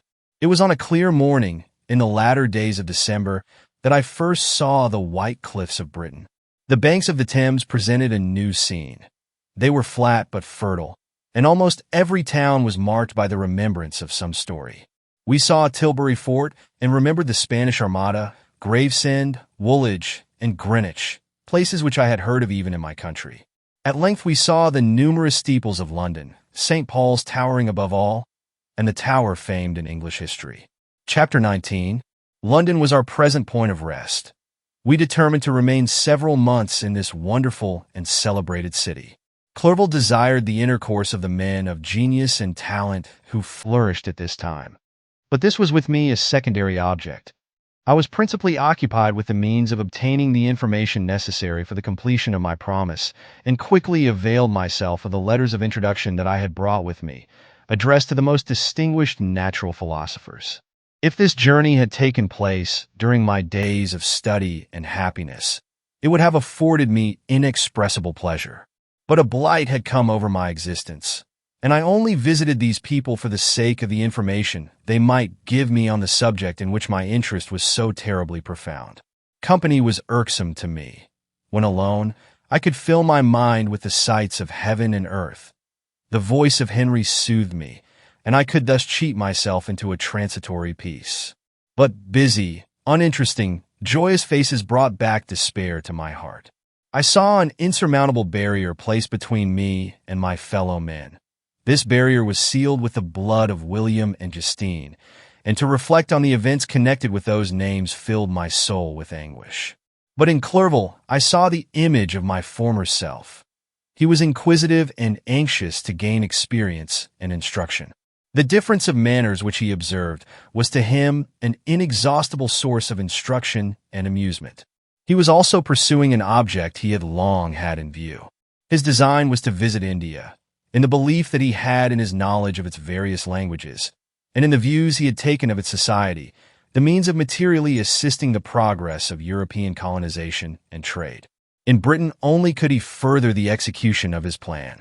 He was forever busy, and the only check to his enjoyments was my sorrowful and dejected mind.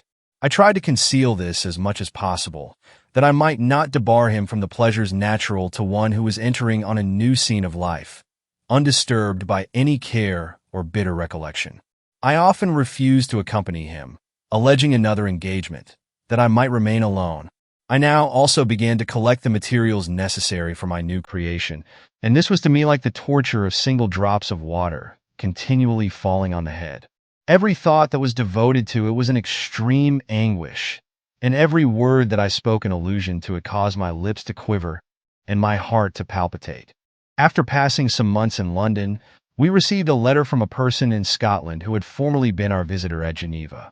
He mentioned the beauties of his native country, and asked us if those were not sufficient allurements to induce us to prolong our journey as far north as Perth, where he resided. Clerval eagerly desired to accept this invitation, and I, although I abhorred society, wished to view again mountains and streams and all the wondrous works with which nature adorns her chosen dwelling places. We had arrived in England at the beginning of October, and it was now February. We accordingly determined to commence our journey towards the north at the expiration of another month. In this expedition, we did not intend to follow the great road to Edinburgh, but to visit Windsor, Oxford, Matlock, and the Cumberland Lakes, resolving to arrive at the completion of this tour about the end of July. I packed up my chemical instruments and the materials I had collected, resolving to finish my labors in some obscure nook in the northern highlands of Scotland. We quitted London on the 27th of March and remained a few days at Windsor, rambling in its beautiful forest. This was a new scene to us mountaineers. The majestic oaks, the quantity of game, and the herds of stately deer were all novelties to us. From thence we proceeded to Oxford. As we entered this city, our minds were filled with the remembrance of the events that had been transacted there more than a century and a half before. It was here that Charles I had collected his forces.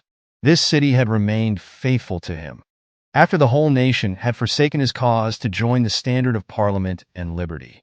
The memory of that unfortunate king and his companions, the amiable Falkland, the insolent Goring, his queen and son, gave a peculiar interest to every part of the city which they might be supposed to have inhabited. The spirit of elder days found a dwelling here, and we delighted to trace its footsteps. If these feelings had not found an imaginary gratification, the appearance of the city had yet in itself sufficient beauty to obtain our admiration. The colleges are ancient and picturesque, the streets are almost magnificent, and the lovely Isis, which flows beside it through meadows of exquisite verdure, is spread forth into a placid expanse of waters, which reflects its majestic assemblage of towers and spires and domes embosomed among aged trees. I enjoyed this scene, and yet my enjoyment was embittered both by the memory of the past and the anticipation of the future. I was formed for peaceful happiness. During my youthful days, discontent never visited my mind, and if I was ever overcome by ennui, the sight of what is beautiful in nature, or the study of what is excellent and sublime in the productions of man, could always interest my heart and communicate elasticity to my spirits. But I am a blasted tree. The bolt has entered my soul, and I felt then that I should survive to exhibit what I shall soon cease to be, a miserable spectacle of wrecked humanity, pitiable to others and intolerable to myself. We passed a considerable period at Oxford, rambling among its environs and endeavoring to identify every spot which might relate to the most animating epoch of English history. Our little voyages of discovery were often prolonged by the successive objects that presented themselves.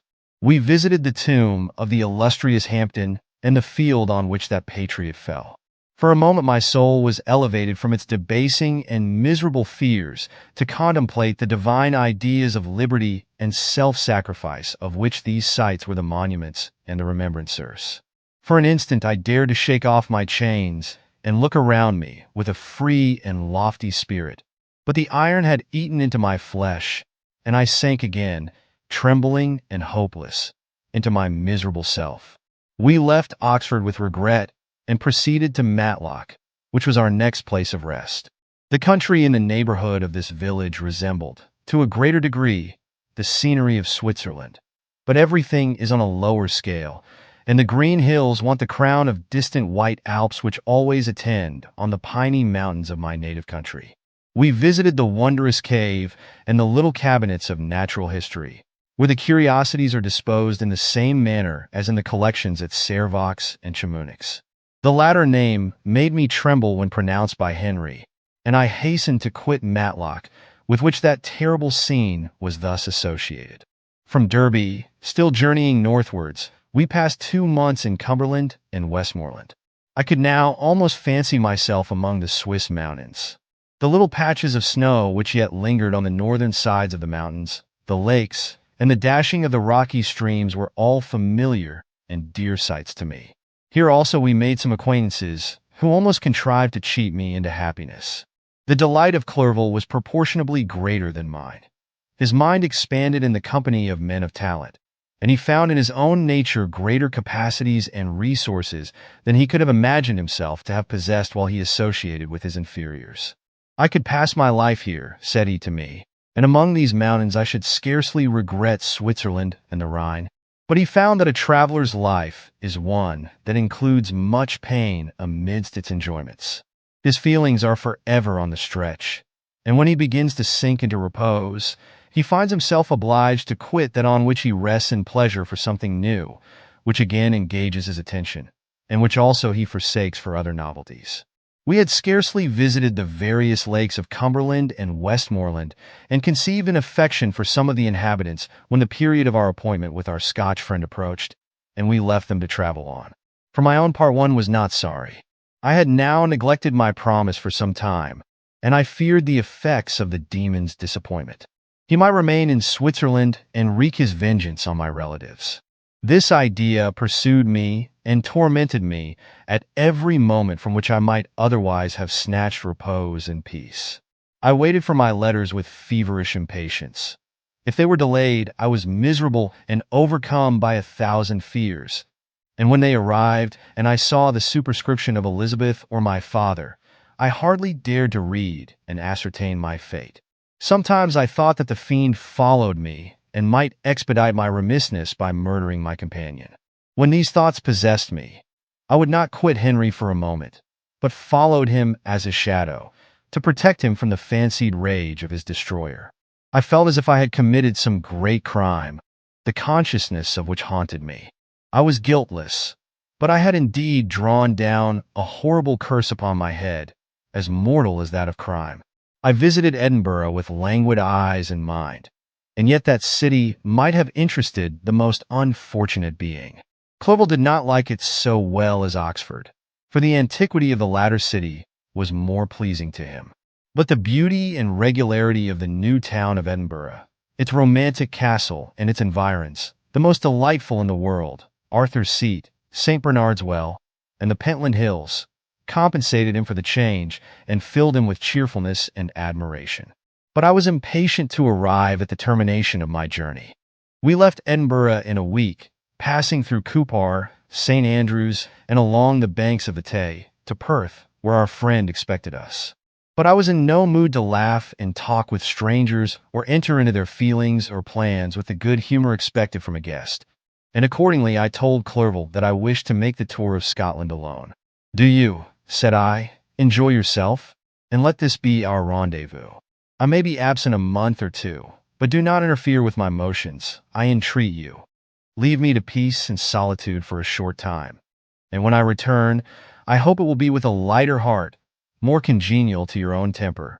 Henry wished to dissuade me, but seeing me bent on this plan, ceased to remonstrate. He entreated me to write often. "I had rather be with you," he said, "in your solitary rambles, than with these Scotch people, whom I do not know. Hasten, then, my dear friend, to return, that I may again feel myself somewhat at home, which I cannot do in your absence." Having parted from my friend, I determined to visit some remote spot of Scotland and finish my work in solitude. I did not doubt but that the monster followed me and would discover himself to me when I should have finished, that he might receive his companion. With this resolution, I traversed the northern highlands and fixed on one of the remotest of the Orkneys as the scene of my labors. It was a place fitted for such a work, being hardly more than a rock whose high sides were continually beaten upon by the waves. The soil was barren, scarcely affording pasture for a few miserable cows, and oatmeal for its inhabitants, which consisted of 5 persons, whose gaunt and scraggy limbs gave tokens of their miserable fare. Vegetables and bread, when they indulged in such luxuries, and even fresh water, was to be procured from the mainland, which was about 5 miles distant. On the whole island there were but 3 miserable huts, and one of these was vacant when I arrived. This I hired. It contained but 2 rooms, and these exhibited all the squalidness of the most miserable penury. The thatch had fallen in, the walls were unplastered, and the door was off its hinges. I ordered it to be repaired, bought some furniture, and took possession, an incident which would doubtless have occasioned some surprise had not all the senses of the cottagers been benumbed by want and squalid poverty. As it was, I lived ungazed at and unmolested, hardly thanked for the pittance of food and clothes which I gave. So much does suffering blunt even the coarsest sensations of men. In this retreat, I devoted the morning to labor. But in the evening, when the weather permitted, I walked on the stony beach of the sea to listen to the waves as they roared and dashed at my feet. It was a monotonous, yet ever-changing scene. I thought of Switzerland. It was far different from this desolate and appalling landscape. Its hills are covered with vines, and its cottages are scattered thickly in the plains. Its fair lakes reflect a blue and gentle sky, and when troubled by the winds, their tumult is but as the play of a lively infant when compared to the roarings of the giant ocean. In this manner I distributed my occupations when I first arrived, but as I proceeded in my labor, it became every day more horrible and irksome to me. Sometimes I could not prevail on myself to enter my laboratory for several days, and at other times I toiled day and night in order to complete my work. It was, indeed, a filthy process in which I was engaged. During my first experiment, a kind of enthusiastic frenzy had blinded me to the horror of my employment. My mind was intently fixed on the consummation of my labor, and my eyes were shut to the horror of my proceedings. But now I went to it in cold blood, and my heart often sickened at the work of my hands. Thus situated, employed in the most detestable occupation, immersed in a solitude where nothing could for an instant call my attention from the actual scene in which I was engaged, my spirits became unequal. I grew restless and nervous. Every moment I feared to meet my persecutor. Sometimes I sat with my eyes fixed on the ground, fearing to raise them lest they should encounter the object which I so much dreaded to behold. I feared to wander from the sight of my fellow creatures lest, when alone, he should come to claim his companion. In the meantime I worked on, and my labor was already considerably advanced. I looked towards its completion with a tremulous and eager hope, which I dared not trust myself to question, but which was intermixed with obscure forebodings of evil that made my heart sicken in my bosom. Chapter 20. I sat one evening in my laboratory. The sun had set, and the moon was just rising from the sea. I had not sufficient light for my employment, and I remained idle, in a pause of consideration of whether I should leave my labor for the night or hasten its conclusion by an unremitting attention to it. As I sat, a train of reflection occurred to me, which led me to consider the effects of what I was now doing. 3 years before, I was engaged in the same manner, and had created a fiend whose unparalleled barbarity had desolated my heart and filled it forever with the bitterest remorse. I was now about to form another being of whose dispositions I was alike ignorant. She might become 10,000 times more malignant than her mate and delight, for its own sake, in murder and wretchedness. He had sworn to quit the neighborhood of man and hide himself in deserts, but she had not, and she, who in all probability was to become a thinking and reasoning animal, might refuse to comply with a compact made before her creation. They might even hate each other. The creature who already lived loathed his own deformity, and might he not conceive a greater abhorrence for it when it came before his eyes in the female form? She also might turn with disgust from him to the superior beauty of man. She might quit him, and he be again alone, exasperated by the fresh provocation of being deserted by one of his own species. Even if they were to leave Europe and inhabit the deserts of the New World, yet one of the first results of those sympathies for which the demon thirsted would be children, and a race of devils would be propagated upon the earth who might make the very existence of the species of man a condition precarious and full of terror. Had I right, for my own benefit, to inflict this curse upon everlasting generations? I had before been moved by the sophisms of the being I had created. I had been struck senseless by his fiendish threats. But now, for the first time, the wickedness of my promise burst upon me. I shuddered to think that future ages might curse me as their pest, whose selfishness had not hesitated to buy its own peace at the price, perhaps, of the existence of the whole human race. I trembled and my heart failed within me, when, on looking up, I saw by the light of the moon the demon at the casement. A ghastly grin wrinkled his lips as he gazed on me, where I sat fulfilling the task which he had allotted to me. Yes, he had followed me in my travels.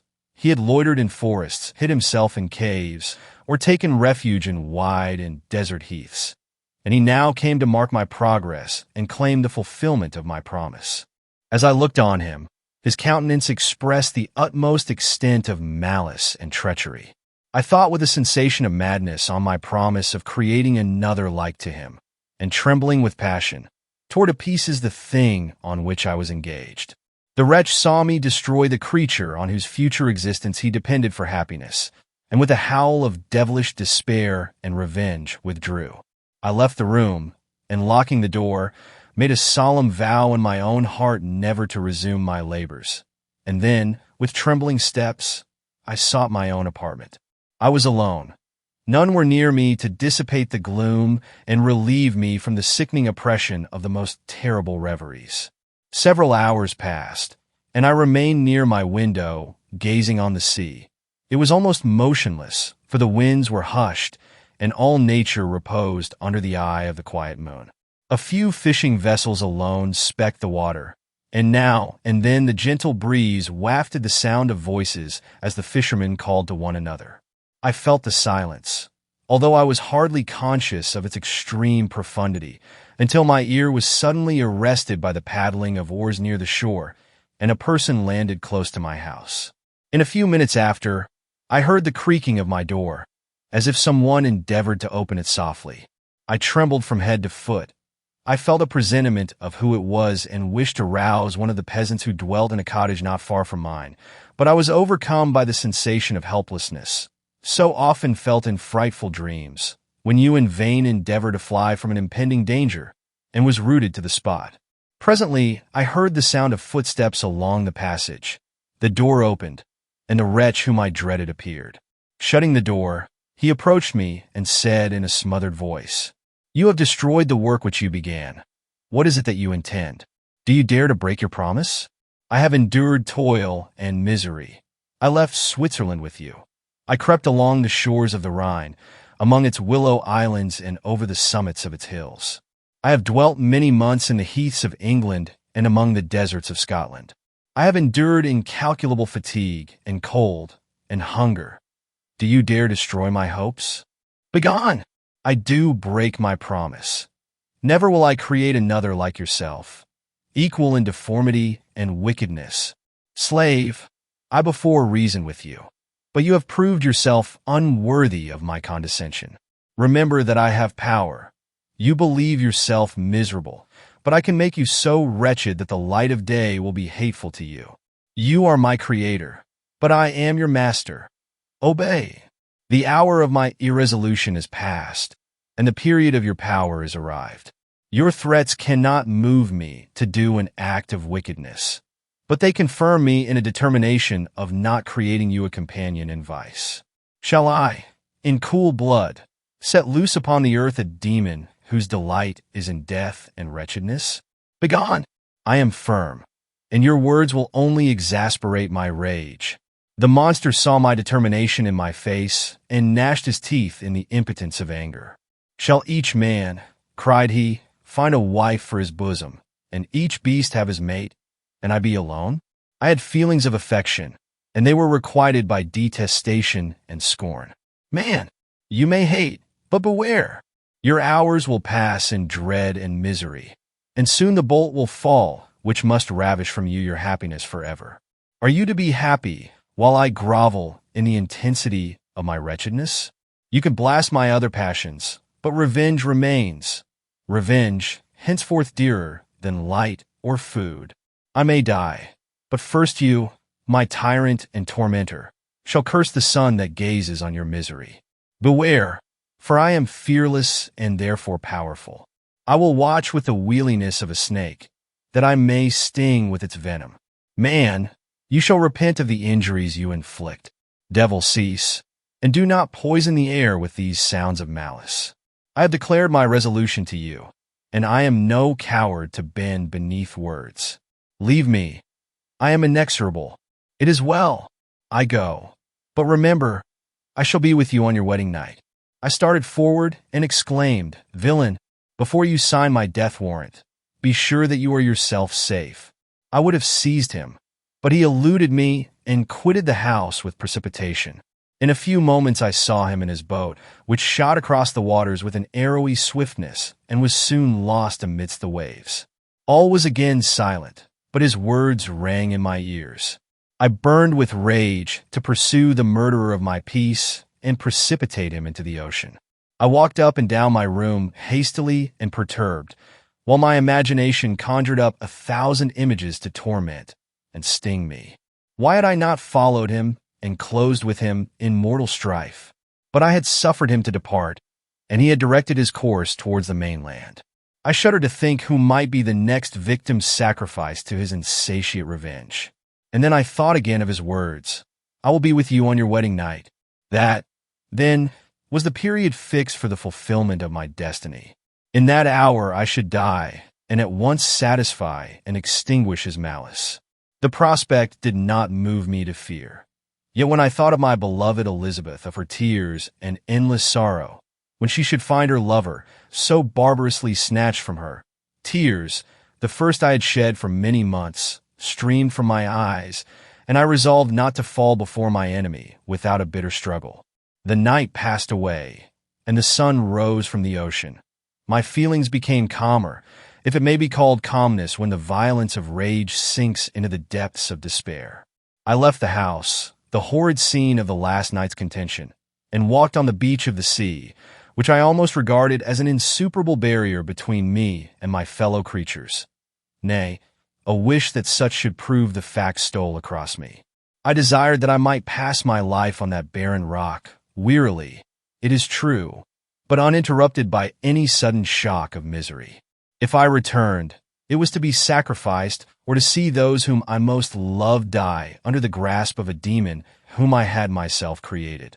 I walked about the isle like a restless specter, separated from all it loved and miserable in the separation. When it became noon and the sun rose higher, I lay down on the grass and was overpowered by a deep sleep. I had been awake the whole of the preceding night. My nerves were agitated, and my eyes inflamed by watching and misery. The sleep into which I now sank refreshed me, and when I awoke, I again felt as if I belonged to a race of human beings like myself, and I began to reflect upon what had passed with greater composure. Yet still the words of the fiend rang in my ears like a death knell. They appeared like a dream, yet distinct and oppressive as a reality. The sun had far descended, and I still sat on the shore, satisfying my appetite, which had become ravenous, with an oaten cake, when I saw a fishing boat land close to me, and one of the men brought me a packet. It contained letters from Geneva, and one from Clerval entreating me to join him. He said that he was wearing away his time fruitlessly where he was, that letters from the friends he had formed in London desired his return to complete the negotiation they had entered into for his Indian enterprise. He could not any longer delay his departure, but as his journey to London might be followed, even sooner than he now conjectured, by his longer voyage, he entreated me to bestow as much of my society on him as I could spare. He besought me, therefore, to leave my solitary isle and to meet him at Perth, that we might proceed southwards together. This letter in a degree recalled me to life, and I determined to quit my island at the expiration of 2 days. Yet, before I departed, there was a task to perform, on which I shuddered to reflect. I must pack up my chemical instruments, and for that purpose I must enter the room which had been the scene of my odious work, and I must handle those utensils the sight of which was sickening to me. The next morning, at daybreak, I summoned sufficient courage and unlocked the door of my laboratory. The remains of the half-finished creature, whom I had destroyed, lay scattered on the floor, and I almost felt as if I had mangled the living flesh of a human being. I paused to collect myself, and then entered the chamber. With trembling hand, I conveyed the instruments out of the room, but I reflected that I ought not to leave the relics of my work to excite the horror and suspicion of the peasants, and I accordingly put them into a basket with a great quantity of stones, and laying them up, determined to throw them into the sea that very night. And in the meantime I sat upon the beach, employed in cleaning and arranging my chemical apparatus. Nothing could be more complete than the alteration that had taken place in my feelings since the night of the appearance of the demon. I had before regarded my promise with a gloomy despair as a thing that, with whatever consequences, must be fulfilled. But I now felt as if a film had been taken from before my eyes and that I for the first time saw clearly. The idea of renewing my labors did not for one instant occur to me. The threat I had heard weighed on my thoughts, but I did not reflect that a voluntary act of mine could avert it. I had resolved in my own mind that to create another like the fiend I had first made would be an act of the basest and most atrocious selfishness, and I banished from my mind every thought that could lead to a different conclusion. Between 2 and 3 in the morning the moon rose, and I then, putting my basket aboard a little skiff, sailed out about 4 miles from the shore. The scene was perfectly solitary. A few boats were returning towards land, but I sailed away from them. I felt as if I was about the commission of a dreadful crime and avoided with shuddering anxiety any encounter with my fellow creatures. At one time the moon, which had before been clear, was suddenly overspread by a thick cloud, and I took advantage of the moment of darkness and cast my basket into the sea. I listened to the gurgling sound as it sank and then sailed away from the spot. The sky became clouded, but the air was pure, although chilled by the northeast breeze that was then rising. But it refreshed me and filled me with such agreeable sensations that I resolved to prolong my stay on the water, and fixing the rudder in a direct position, stretch myself at the bottom of the boat. Clouds hid the moon, everything was obscure, and I heard only the sound of the boat as its keel cut through the waves. The murmur lulled me, and in a short time I slept soundly. I do not know how long I remained in this situation, but when I awoke, I found that the sun had already mounted considerably. The wind was high, and the waves continually threatened the safety of my little skiff. I found that the wind was northeast, and must have driven me far from the coast from which I had embarked. I endeavored to change my course, but quickly found that if I again made the attempt the boat would be instantly filled with water. Thus situated, my only resource was to drive before the wind. I confess that I felt a few sensations of terror. I had no compass with me and was so slenderly acquainted with the geography of this part of the world that the sun was of little benefit to me. I might be driven into the wide Atlantic and feel all the tortures of starvation, or be swallowed up in the immeasurable waters that roared and buffeted around me. I had already been out many hours and felt the torment of a burning thirst, a prelude to my other sufferings. I looked on the heavens, which were covered by clouds that flew before the wind, only to be replaced by others. I looked upon the sea. It was to be my grave. "Fiend," I exclaimed, "your task is already fulfilled." I thought of Elizabeth, of my father, and of Clerval, all left behind, on whom the monster might satisfy his sanguinary and merciless passions. This idea plunged me into a reverie so despairing and frightful that even now, when the scene is on the point of closing before me forever, I shudder to reflect on it. Some hours passed thus, but by degrees, as the sun declined towards the horizon, the wind died away into a gentle breeze, and the sea became free from breakers. But these gave place to a heavy swell. I felt sick and hardly able to hold a rudder, when suddenly I saw a line of high land towards the south. Almost spent, as I was, by fatigue and the dreadful suspense I endured for several hours, this sudden certainty of life rushed like a flood of warm joy to my heart, and tears gushed from my eyes. How mutable are our feelings, and how strange is that clinging love we have of life, even in the excess of misery. I constructed another sail with a part of my dress, and eagerly steered my course towards the land. It had a wild and rocky appearance, but as I approached nearer, I easily perceived the traces of cultivation.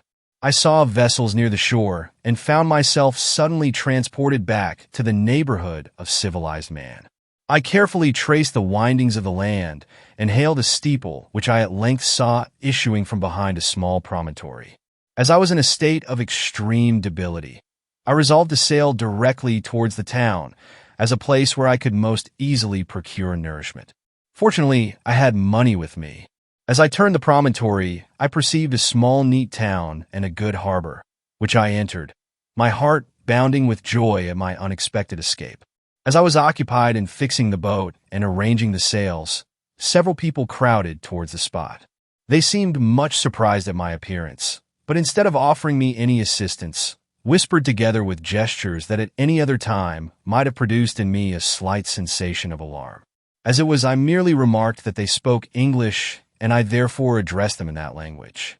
"My good friends," said I, "will you be so kind as to tell me the name of this town and inform me where I am?" "You will know that soon enough," replied a man with a hoarse voice. "Maybe you are come to a place that will not prove much to your taste, but you will not be consulted as to your quarters, I promise you." I was exceedingly surprised on receiving so rude an answer from a stranger, and I was also disconcerted on perceiving the frowning and angry countenances of his companions. "Why do you answer me so roughly?" I replied. "Surely it is not the custom of Englishmen to receive strangers so inhospitably."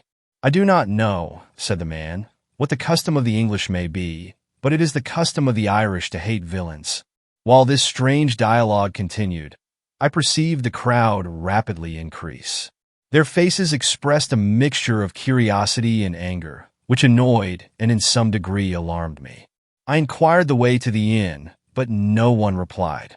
I then moved forward, and a murmuring sound arose from the crowd as they followed and surrounded me, when an ill-looking man approaching tapped me on the shoulder and said, "Come, sir, you must follow me to Mr. Kerwin's to give an account of yourself." "Who is Mr. Kerwin? Why am I to give an account of myself? Is not this a free country?" "Aye, sir, free enough for honest folks. Mr. Kerwin is a magistrate, and you are to give an account of the death of a gentleman who was found murdered here last night." This answer startled me, but I presently recovered myself. I was innocent. That could easily be proved. Accordingly, I followed my conductor in silence and was led to one of the best houses in the town. I was ready to sink from fatigue and hunger, but being surrounded by a crowd, I thought it politic to rouse all my strength, that no physical debility might be construed into apprehension or conscious guilt. Little did I then expect the calamity that was in a few moments to overwhelm me and extinguish in horror and despair all fear of ignominy or death. I must pause here, for it requires all my fortitude to recall the memory of the frightful events which I am about to relate, in proper detail, to my recollection. Chapter 21. I was soon introduced into the presence of the magistrate, an old benevolent man with calm and mild manners. He looked upon me, however, with some degree of severity, and then, turning towards my conductors, he asked who appeared as witnesses on this occasion. About half a dozen men came forward, and one being selected by the magistrate, he deposed that he had been out fishing the night before with his son and brother-in-law, Daniel Nugent, when about 10 o'clock they observed a strong northerly blast rising, and they accordingly put in for port. It was a very dark night, as the moon had not yet risen. They did not land at the harbor, but, as they had been accustomed, at a creek about 2 miles below. He walked on first, carrying a part of the fishing tackle, and his companions followed him at some distance. As he was proceeding along the sands, he struck his foot against something and fell at his length on the ground. His companions came up to assist him, and by the light of their lantern they found that he had fallen on the body of a man, who was to all appearance dead. Their first supposition was that it was the corpse of some person who had been drowned and was thrown on shore by the waves. But on examination they found that the clothes were not wet, and even that the body was not then cold.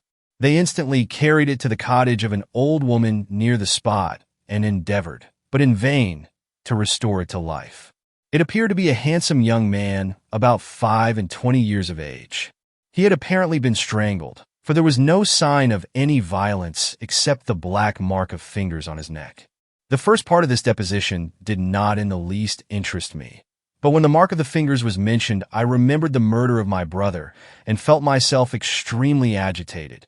My limbs trembled, and a mist came over my eyes, which obliged me to lean on a chair for support. The magistrate observed me with a keen eye and of course drew an unfavorable augury from my manner. The son confirmed his father's account, but when Daniel Nugent was called he swore positively that just before the fall of his companion, he saw a boat with a single man in it at a short distance from the shore, and as far as he could judge by the light of a few stars, it was the same boat in which I had just landed. A woman deposed that she lived near the beach and was standing at the door of her cottage, waiting for the return of the fisherman, about an hour before she heard of the discovery of the body, when she saw a boat with only one man in it push off from that part of the shore where the corpse was afterwards found. Another woman confirmed the account of the fishermen having brought the body into her house. It was not cold. They put it into a bed and rubbed it, and Daniel went to the town for an apothecary, but life was quite gone. Several other men were examined concerning my landing, and they agreed that, with the strong north wind that had arisen during the night, it was very probable that I had beaten about for many hours and had been obliged to return nearly to the same spot from which I had departed. Besides, they observed that it appeared that I had brought the body from another place, and it was likely that as I did not appear to know the shore, I might have put into the harbor ignorant of the distance of the town from the place where I had deposited the corpse. Mr. Kerwin, on hearing this evidence, desired that I should be taken into the room where the body lay for interment, that it might be observed what effect the sight of it would produce upon me. This idea was probably suggested by the extreme agitation I had exhibited when the mode of the murder had been described. I was accordingly conducted, by the magistrate and several other persons, to the inn. I could not help being struck by the strange coincidences that had taken place during this eventful night. But, knowing that I had been conversing with several persons in the island I had inhabited about the time that the body had been found, I was perfectly tranquil as to the consequences of the affair. I entered the room where the corpse lay and was led up to the coffin. How can I describe my sensations on beholding it? I feel yet parched with horror, nor can I reflect on that terrible moment without shuddering and agony. The examination, the presence of the magistrate and witnesses, passed like a dream from my memory when I saw the lifeless form of Henry Clerval stretched before me. I gasped for breath, and throwing myself on the body, I exclaimed, "Have my murderous machinations deprived you also, my dearest Henry, of life? 2 I have already destroyed. Other victims await their destiny. But you, Clerval, my friend, my benefactor." The human frame could no longer support the agonies that I endured, and I was carried out of the room in strong convulsions. A fever succeeded to this. I lay for 2 months on the point of death. My ravings, as I afterwards heard, were frightful. I called myself the murderer of William, of Justine, and of Clerval. Sometimes I entreated my attendants to assist me in the destruction of the fiend by whom I was tormented, and at others I felt the fingers of the monster already grasping my neck, and screamed aloud with agony and terror. Fortunately, as I spoke my native language, Mr. Kerwin alone understood me, but my gestures and bitter cries were sufficient to affright the other witnesses. Why did I not die? More miserable than man ever was before. Why did I not sink into forgetfulness and rest? Death snatches away many blooming children, the only hopes of their doting parents. How many brides and youthful lovers have been one day in the bloom of health and hope, and the next a prey for worms and the decay of the tomb? Of what materials was I made that I could thus resist so many shocks, which like the turning of the wheel continually renewed the torture?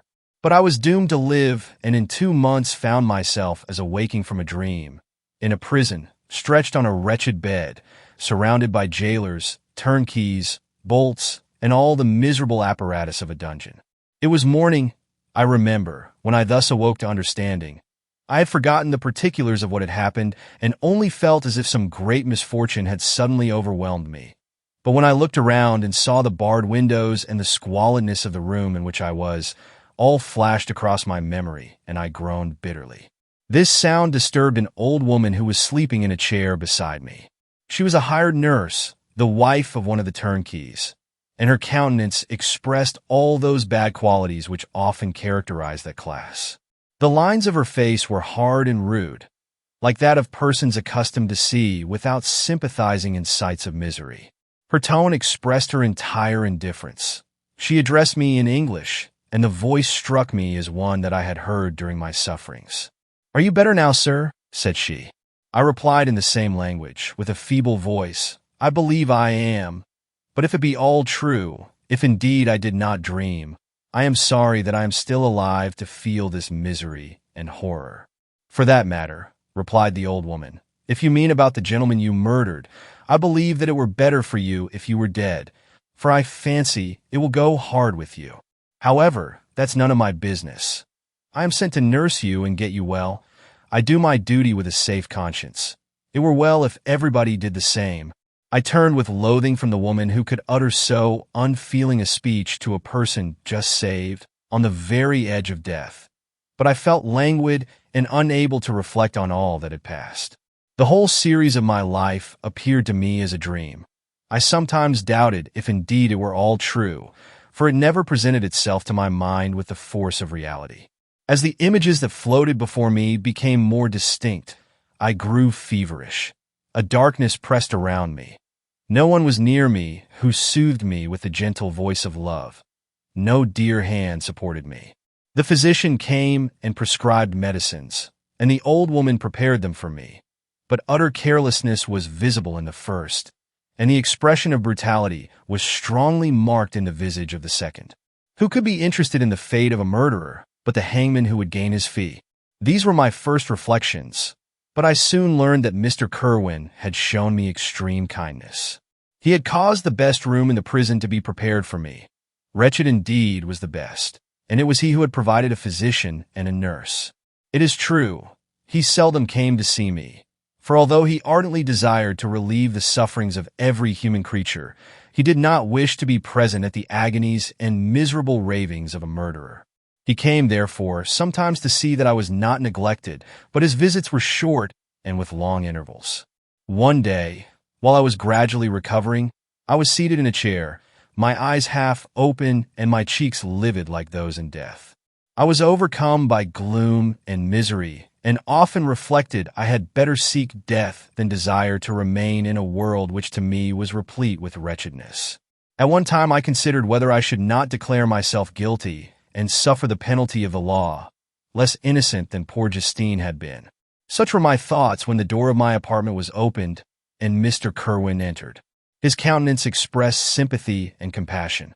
He drew a chair close to mine and addressed me in French. "I fear that this place is very shocking to you. Can I do anything to make you more comfortable? I thank you, but all that you mention is nothing to me. On the whole earth there is no comfort which I am capable of receiving. I know that the sympathy of a stranger can be but of little relief to one borne down as you are by so strange a misfortune. But you will, I hope, soon quit this melancholy abode, for doubtless evidence can easily be brought to free you from the criminal charge. That is my least concern. I am, by a course of strange events, become the most miserable of mortals. Persecuted and tortured as I am and have been, can death be any evil to me? Nothing indeed could be more unfortunate and agonizing than the strange chances that have lately occurred. You were thrown, by some surprising accident, on this shore, renowned for its hospitality, seized immediately, and charged with murder. The first sight that was presented to your eyes was the body of your friend, murdered in so unaccountable a manner and placed, as it were, by some fiend across your path. As Mr. Kerwin said this, notwithstanding the agitation I endured on this retrospect of my sufferings, I also felt considerable surprise at the knowledge he seemed to possess concerning me. I suppose some astonishment was exhibited in my countenance, for Mr. Kerwin hastened to say, "Immediately upon your being taken ill, all the papers that were on your person were brought me, and I examined them that I might discover some trace by which I could send to your relations an account of your misfortune and illness. I found several letters and, among others, one which I discovered from its commencement to be from your father. I instantly wrote to Geneva. Nearly 2 months have elapsed since the departure of my letter. But you are ill. Even now you tremble. You are unfit for agitation of any kind. This suspense is 1,000 times worse than the most horrible of it. Tell me what new scene of death has been acted, and whose murder I am now to lament." "Your family is perfectly well," said Mr. Kerwin with gentleness, "and someone, a friend, is come to visit you." I know not by what chain of thought the idea presented itself, but it instantly darted into my mind that the murderer had come to mock at my misery and taunt me with the death of Clerval, as a new incitement for me to comply with his hellish desires. I put my hand before my eyes and cried out in agony, "Oh, take him away! I cannot see him. For God's sake, do not let him enter." Mr. Kerwin regarded me with a troubled countenance. He could not help regarding my exclamation as a presumption of my guilt, and said in rather a severe tone, "I should have thought, young man, that the presence of your father would have been welcome instead of inspiring such violent repugnance." "My father!" cried I, while every feature and every muscle was relaxed from anguish to pleasure. "Is my father indeed come? How kind, how very kind! But where is he? Why does he not hasten to me?" My change of manner surprised and pleased the magistrate. Perhaps he thought that my former exclamation was a momentary return of delirium, and now he instantly resumed his former benevolence. He rose and quitted the room with my nurse, and in a moment my father entered it. Nothing, at this moment, could have given me greater pleasure than the arrival of my father. I stretched out my hand to him and cried, "Are you then safe, and Elizabeth and Ernest?" My father calmed me with assurances of their welfare and endeavored, by dwelling on these subjects so interesting to my heart, to raise my desponding spirits. But he soon felt that a prison cannot be the abode of cheerfulness. "What a place is this that you inhabit, my son?" said he, looking mournfully at the barred windows and wretched appearance of the room. "You traveled to seek happiness, but a fatality seems to pursue you. And poor Clerval, the name of my unfortunate and murdered friend, was an agitation too great to be endured in my weak state." I shed tears. "Alas!" "Yes, my father," replied I, "some destiny of the most horrible kind hangs over me, and I must live to fulfill it, or surely I should have died on the coffin of Henry." We were not allowed to converse for any length of time, for the precarious state of my health rendered every precaution necessary that could ensure tranquility. Mr. Kerwin came in and insisted that my strength should not be exhausted by too much exertion. But the appearance of my father was to me like that of my good angel, and I gradually recovered my health. As my sickness quitted me, I was absorbed by a gloomy and black melancholy that nothing could dissipate. The image of Clerval was forever before me, ghastly and murdered. More than once the agitation into which these reflections threw me made my friends dread a dangerous relapse. Alas! Why did they preserve so miserable and detested a life? It was surely that I might fulfill my destiny, which is now drawing to a close. Soon, oh, very soon, will death extinguish these throbbings and relieve me from the mighty weight of anguish that bears me to the dust, and in executing the award of justice, I shall also sink to rest. Then the appearance of death was distant, although the wish was ever present to my thoughts, and I often sat for hours motionless and speechless, wishing for some mighty revolution that might bury me and my destroyer in its ruins. The season of the assizes approached. I had already been 3 months in prison, and although I was still weak and in continual danger of a relapse, I was obliged to travel nearly 100 miles to the country town where the court was held. Mr. Kerwin charged himself with every care of collecting witnesses and arranging my defense. I was spared the disgrace of appearing publicly as a criminal, as the case was not brought before the court that decides on life and death. The grand jury rejected the bill, on its being proved that I was on the Orkney Islands at the hour the body of my friend was found, and a fortnight after my removal, I was liberated from prison. My father was enraptured on finding me freed from the vexations of a criminal charge, that I was again allowed to breathe the fresh atmosphere and permitted to return to my native country. I did not participate in these feelings, for to me the walls of a dungeon or a palace were alike hateful. The cup of life was poisoned forever, and although the sun shone upon me, as upon the happy and gay of heart, I saw around me nothing but a dense and frightful darkness, penetrated by no light but the glimmer of 2 eyes that glared upon me. Sometimes they were the expressive eyes of Henry, languishing in death, the dark orbs nearly covered by the lids and the long black lashes that fringed them. Sometimes it was the watery, clouded eyes of the monster, as I first saw them in my chamber at Ingolstadt. My father tried to awaken in me the feelings of affection. He talked of Geneva, which I should soon visit, of Elizabeth and Ernest, but these words only drew deep groans from me. Sometimes, indeed, I felt a wish for happiness and thought with melancholy delight of my beloved cousin, or longed, with a devouring malady du pays, to see once more the blue lake and rapid Rhone, that had been so dear to me in early childhood, But my general state of feeling was a torpor in which a prison was as welcome a residence as the divinest scene in nature. And these fits were seldom interrupted, but by paroxysms of anguish and despair. At these moments, I often endeavored to put an end to the existence I loathed, and it required unceasing attendance and vigilance to restrain me from committing some dreadful act of violence. Yet one duty remained to me, the recollection of which finally triumphed over my selfish despair. It was necessary that I should return without delay to Geneva, there to watch over the lives of those I so fondly loved and to lie in wait for the murderer, that if any chance led me to the place of his concealment, or if he dared again to blast me by his presence, I might, with unfailing aim, put an end to the existence of the monstrous image which I had endued with the mockery of a soul still more monstrous. My father still desired to delay our departure, fearful that I could not sustain the fatigues of a journey, for I was a shattered wreck, the shadow of a human being. My strength was gone. I was a mere skeleton, and fever night and day preyed upon my wasted frame. Still, as I urged our leaving Ireland with such inquietude and impatience, my father thought it best to yield. We took our passage on board a vessel bound for Havre de Grace and sailed with a fair wind from the Irish shores. It was midnight. I lay on the deck looking at the stars and listening to the dashing of the waves. I hailed the darkness that shut Ireland from my sight, and my pulse beat with a feverish joy when I reflected that I should soon see Geneva. The past appeared to me in the light of a frightful dream. Yet the vessel in which I was, the wind that blew me from the detested shore of Ireland, and the sea which surrounded me, told me too forcibly that I was deceived by no vision, and that Clerval, my friend and dearest companion, had fallen a victim to me and the monster of my creation.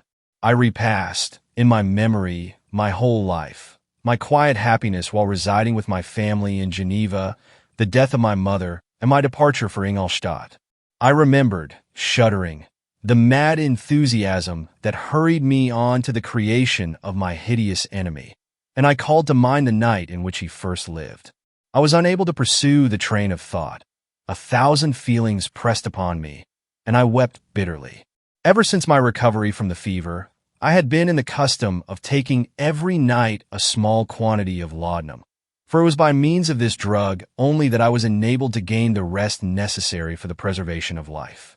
Oppressed by the recollection of my various misfortunes, I now swallowed double my usual quantity and soon slept profoundly. But sleep did not afford me respite from thought and misery. My dreams presented 1,000 objects that scared me. Towards morning, I was possessed by a kind of nightmare.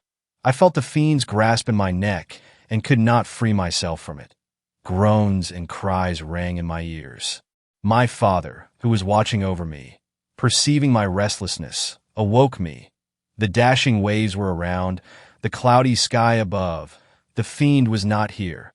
A sense of security, a feeling that a truce was established between the present hour and the irresistible, disastrous future imparted to me a kind of calm forgetfulness, of which the human mind is by its structure peculiarly susceptible. Chapter 22. The voyage came to an end. We landed and proceeded to Paris. I soon found that I had overtaxed my strength and that I must repose before I could continue my journey. My father's care and attentions were indefatigable, but he did not know the origin of my sufferings and sought erroneous methods to remedy the incurable ill. He wished me to seek amusement in society. I abhorred the face of man. Oh, not abhorred. They were my brethren, my fellow beings, and I felt attracted even to the most repulsive among them, as to creatures of an angelic nature and celestial mechanism. But I felt that I had no right to share their intercourse. I had unchained an enemy among them whose joy it was to shed their blood and to revel in their groans. How they would, each and all, abhor me and hunt me from the world, did they know my unhallowed acts and the crimes which had their source in me. My father yielded at length to my desire to avoid society and strove by various arguments to banish my despair. Sometimes he thought that I felt deeply the degradation of being obliged to answer a charge of murder, and he endeavored to prove to me the futility of pride. Alas! My father, said I, how little do you know me. Human beings, their feelings and passions, would indeed be degraded if such a wretch as I felt pride. Justine, poor unhappy Justine, was as innocent as I, and she suffered the same charge. She died for it. And I am the cause of this. I murdered her. William, Justine, and Henry, they all died by my hands. My father had often, during my imprisonment, heard me make the same assertion. When I thus accused myself, he sometimes seemed to desire an explanation, and at others he appeared to consider it as the offspring of delirium, and that, during my illness, some idea of this kind had presented itself to my imagination, the remembrance of which I preserved in my convalescence. I avoided explanation and maintained a continual silence concerning the wretch I had created. I had a persuasion that I should be supposed mad, and this in itself would forever have chained my tongue. But, besides, I could not bring myself to disclose a secret which would fill my hearer with consternation and make fear and unnatural horror the inmates of his breast. I checked, therefore, my impatient thirst for sympathy and was silent when I would have given the world to have confided the fatal secret. Yet still, words like those I have recorded would burst uncontrollably from me. I could offer no explanation of them, but their truth in part relieved the burden of my mysterious woe. Upon this occasion my father said, with an expression of unbounded wonder, "My dearest Victor, what infatuation is this? My dear son, I entreat you never to make such an assertion again. I am not mad," I cried energetically. "The sun and the heavens, who have viewed my operations, can bear witness of my truth. I am the assassin of those most innocent victims. They died by my machinations. 1,000 times would I have shed my own blood, drop by drop, to have saved their lives. But I could not. My father, indeed I could not sacrifice the whole human race." The conclusion of this speech convinced my father that my ideas were deranged, and he instantly changed the subject of our conversation and endeavored to alter the course of my thoughts. He wished as much as possible to obliterate the memory of the scenes that had taken place in Ireland and never alluded to them, or suffered me to speak of my misfortunes. As time passed away, I became more calm. Misery had her dwelling in my heart, but I no longer talked in the same incoherent manner of my own crimes. Sufficient for me was the consciousness of them. By the utmost self-violence, I curbed the imperious voice of wretchedness, which sometimes desired to declare itself to the whole world, and my manners were calmer and more composed than they had ever been since my journey to the Sea of Ice. A few days before we left Paris on our way to Switzerland, I received the following letter from Elizabeth. "My dear friend, it gave me the greatest pleasure to receive a letter from my uncle dated at Paris. You are no longer at a formidable distance, and I may hope to see you in less than a fortnight. My poor cousin, how much you must have suffered. I expect to see you looking even more ill than when you quitted Geneva. This winter has been passed most miserably, tortured as I have been by anxious suspense. Yet I hope to see peace in your countenance, and to find that your heart is not totally void of comfort and tranquility. Yet I fear that the same feelings now exist that made you so miserable a year ago, even perhaps augmented by time. I would not disturb you at this period, when so many misfortunes weigh upon you. But a conversation that I had with my uncle previous to his departure renders some explanation necessary before we meet." Explanation, you may possibly say? What can Elizabeth have to explain? If you really say this, my questions are answered and all my doubts satisfied. But you are distant from me, and it is possible that you may dread and yet be pleased with this explanation. And in a probability of this being the case, I dare not any longer postpone writing what, during your absence, I have often wished to express to you, but have never had the courage to begin. You well know, Victor, that our union had been the favorite plan of your parents ever since our infancy.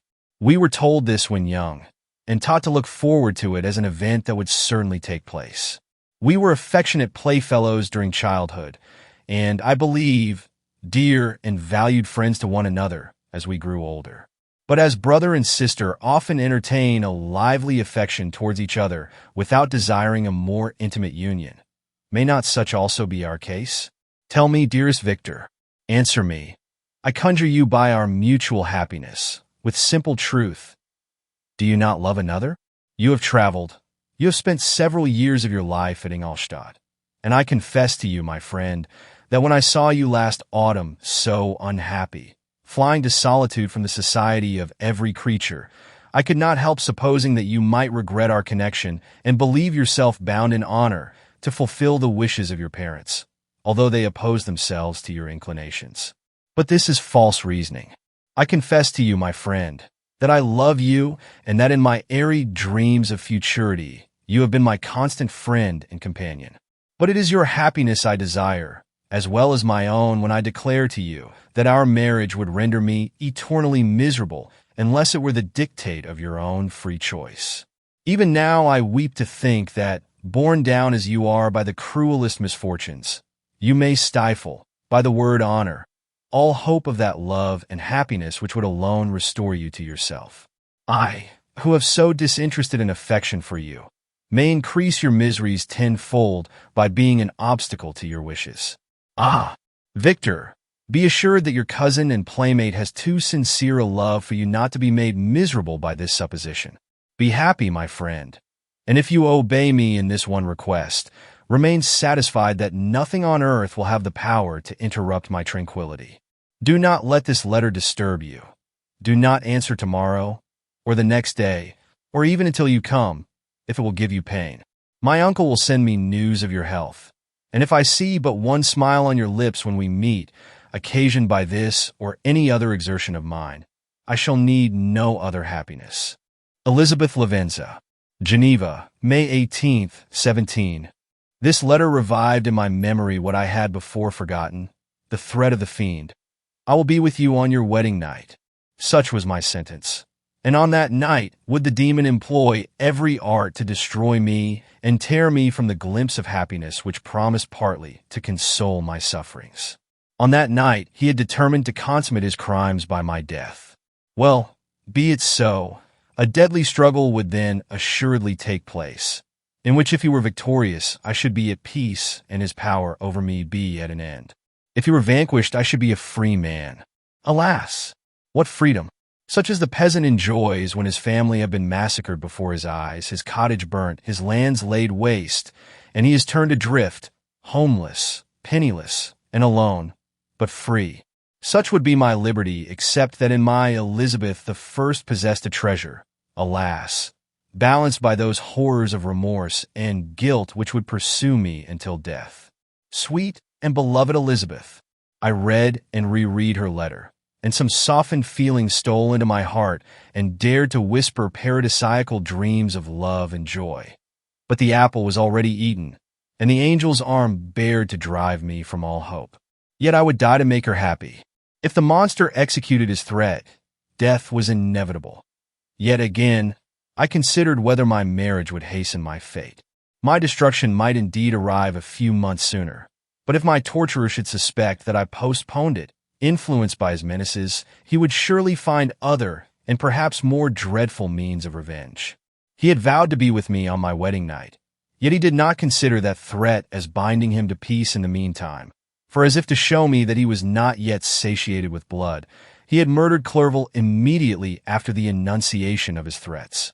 I resolved, therefore, that if my immediate union with my cousin would conduce either to hers or my father's happiness, my adversary's designs against my life should not retard it a single hour. In this state of mind, I wrote to Elizabeth. My letter was calm and affectionate. I fear, my beloved girl, I said, little happiness remains for us on earth. Yet all that I may one day enjoy is centered in you. Chase away your idle fears. To you alone do I consecrate my life and my endeavors for contentment. I have one secret, Elizabeth, a dreadful one. When revealed to you, it will chill your frame with horror. And then, far from being surprised at my misery, you will only wonder that I survive what I have endured. I will confide this tale of misery and terror to you the day after our marriage shall take place. For my sweet cousin, there must be perfect confidence between us. But until then, I conjure you, do not mention or allude to it. This I most earnestly entreat, and I know you will comply. In about a week after the arrival of Elizabeth's letter, we returned to Geneva. The sweet girl welcomed me with warm affection, yet tears were in her eyes as she beheld my emaciated frame and feverish cheeks. I saw a change in her also. She was thinner and had lost much of that heavenly vivacity that had before charmed me. But her gentleness and soft looks of compassion made her a more fit companion for one blasted and miserable as I was. The tranquility which I now enjoyed did not endure. Memory brought madness with it, and when I thought of what had passed, a real insanity possessed me. Sometimes I was furious and burnt with rage, sometimes low and despondent. I neither spoke nor looked at anyone, but sat motionless, bewildered by the multitude of miseries that overcame me. Elizabeth alone had the power to draw me from these fits. Her gentle voice would soothe me when transported by passion and inspire me with human feelings when sunk in torpor. She wept with me and for me. When reason returned, she would remonstrate and endeavor to inspire me with resignation. Ah! It is well for the unfortunate to be resigned, but for the guilty there is no peace. The agonies of remorse poison the luxury there is otherwise sometimes found in indulging the excess of grief. Soon after my arrival, my father spoke of my immediate marriage with Elizabeth. I remained silent. Have you, then, some other attachment? None on earth. I love Elizabeth and look forward to our union with delight. Let the day therefore be fixed, and on it I will consecrate myself, in life or death, to the happiness of my cousin. My dear Victor, do not speak thus. Heavy misfortunes have befallen us, but let us only cling closer to what remains and transfer our love for those whom we have lost to those who yet live. Our circle will be small, but bound close by the ties of affection and mutual misfortune. And when time shall have softened your despair, new and dear objects of care will be born to replace those of whom we have been so cruelly deprived. Such were the lessons of my father. But to me the remembrance of the threat returned. Nor can you wonder that, omnipotent as the fiend had yet been in his deeds of blood, I should almost regard him as invincible, and that when he had pronounced the words, "I shall be with you on your wedding night," I should regard the threatened fate as unavoidable. But death was no evil to me if the loss of Elizabeth were balanced with it, and I therefore, with a contented and even cheerful countenance, agreed with my father that if my cousin would consent, the ceremony should take place in 10 days, and thus put, as I imagined, the seal to my fate. Great God! If for one instant I had thought what might be the hellish intention of my fiendish adversary, I would rather have banished myself forever from my native country and wandered a friendless outcast over the earth than have consented to this miserable marriage. But, as if possessed of magic powers, the monster had blinded me to his real intentions, and when I thought that I had prepared only my own death, I hastened that of a far dearer victim. As the period fixed for our marriage drew nearer, whether from cowardice or a prophetic feeling, I felt my heart sink within me. But I concealed my feelings by an appearance of hilarity that brought smiles and joy to the countenance of my father, but hardly deceived the ever-watchful and nicer eye of Elizabeth. She looked forward to our union with placid contentment, not unmingled with a little fear, which past misfortunes had impressed, that what now appeared certain and tangible happiness might soon dissipate into an airy dream and leave no trace but deep and everlasting regret. Preparations were made for the event, congratulatory visits were received, and all wore a smiling appearance. I shut up, as well as I could, in my own heart the anxiety that preyed there and entered with seeming earnestness into the plans of my father, although they might only serve as the decorations of my tragedy. Through my father's exertions, a part of the inheritance of Elizabeth had been restored to her by the Austrian government. A small possession on the shores of Como belonged to her. It was agreed that, immediately after our union, we should proceed to Villa Lavenza and spend our first days of happiness beside the beautiful lake near which it stood. In the meantime, I took every precaution to defend my person in case the fiend should openly attack me. I carried pistols and a dagger constantly about me, and was ever on the watch to prevent artifice, and by these means gained a greater degree of tranquility. Indeed, as the period approached, the threat appeared more as a delusion, not to be regarded as worthy to disturb my peace, while the happiness I hoped for in my marriage wore a greater appearance of certainty, as the day fixed for its solemnization drew nearer, and I heard it continually spoken of as an occurrence which no accident could possibly prevent. Elizabeth seemed happy. My tranquil demeanor contributed greatly to calm her mind. But on the day that was to fulfill my wishes and my destiny, she was melancholy, and a presentiment of evil pervaded her. And perhaps also she thought of the dreadful secret which I had promised to reveal to her on the following day. My father was in the meantime overjoyed, and in the bustle of preparation, only recognized in the melancholy of his niece the diffidence of a bride.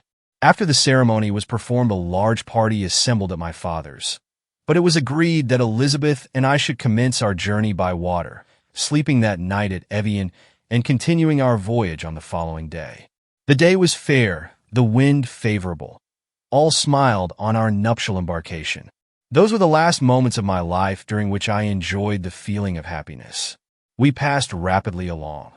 The sun was hot, but we were sheltered from its rays by a kind of canopy while we enjoyed the beauty of the scene.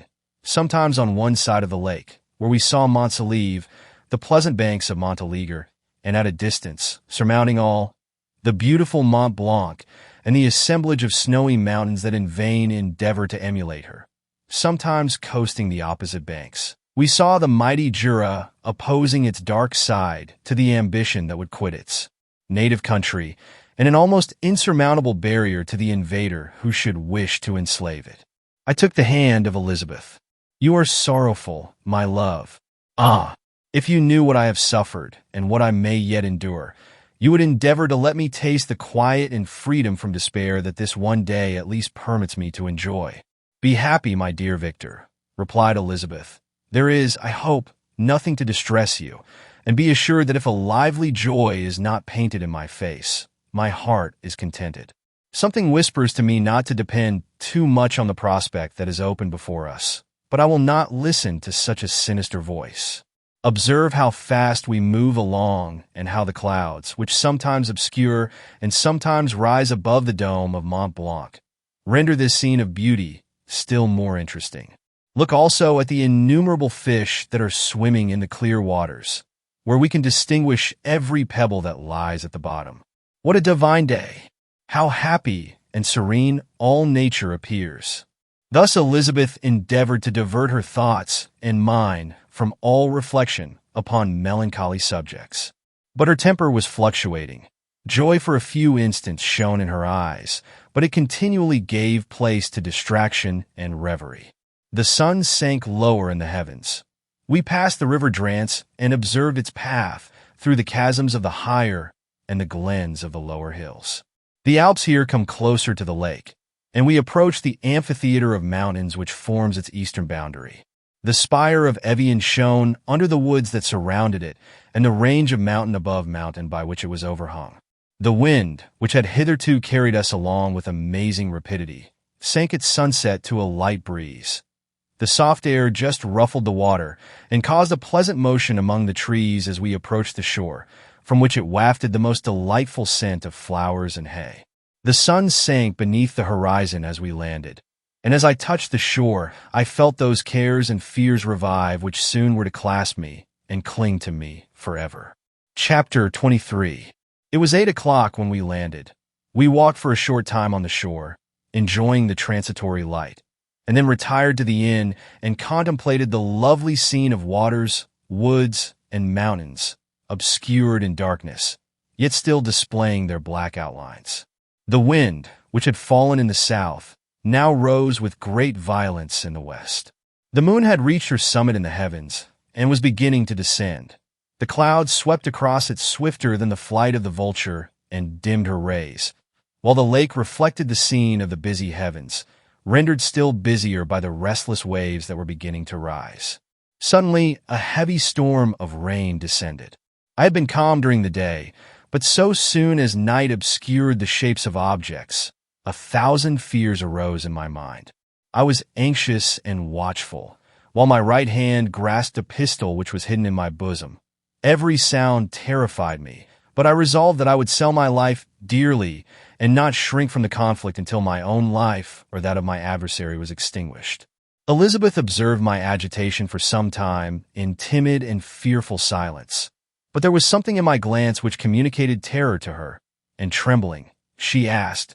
"What is it that agitates you, my dear Victor? What is it you fear?" "Oh, peace, peace, my love," replied I. "This night, and all will be safe. But this night is dreadful, very dreadful." I passed an hour in this state of mind, when suddenly I reflected how fearful the combat which I momentarily expected would be to my wife, and I earnestly entreated her to retire, resolving not to join her until I had obtained some knowledge as to the situation of my enemy. She left me, and I continued some time walking up and down the passages of the house and inspecting every corner that might afford a retreat to my adversary. But I discovered no trace of him, and was beginning to conjecture that some fortunate chance had intervened to prevent the execution of his menaces when suddenly I heard a shrill and dreadful scream. It came from the room into which Elizabeth had retired. As I heard it, the whole truth rushed into my mind. My arms dropped. The motion of every muscle and fiber was suspended. I could feel the blood trickling in my veins and tingling in the extremities of my limbs. This state lasted but for an instant. The scream was repeated, and I rushed into the room. Great God! Why did I not then expire? Why am I here to relate the destruction of the best hope and the purest creature on earth? She was there, lifeless and inanimate, thrown across the bed, her head hanging down and her pale and distorted features half covered by her hair. Everywhere I turn I see the same figure, her bloodless arms and relaxed form flung by the murderer on its bridal bier. Could I behold this and live? Alas! Life is obstinate and clings closest where it is most hated. For a moment only did I lose recollection. I fell senseless on the ground. When I recovered, I found myself surrounded by the people of the inn. Their countenances expressed a breathless terror, but the horror of others appeared only as a mockery, a shadow of the feelings that oppressed me. I escaped from them to the room where lay the body of Elizabeth, my love, my wife, so lately living, so dear, so worthy. She had been moved from the posture in which I had first beheld her, and now, as she lay, her head upon her arm and a handkerchief thrown across her face and neck, I might have supposed her asleep. I rushed towards her and embraced her with ardor, but the deadly languor and coldness of the limbs told me that what I now held in my arms had ceased to be the Elizabeth whom I had loved and cherished. The murderous mark of the fiend's grasp was on her neck, and the breath had ceased to issue from her lips.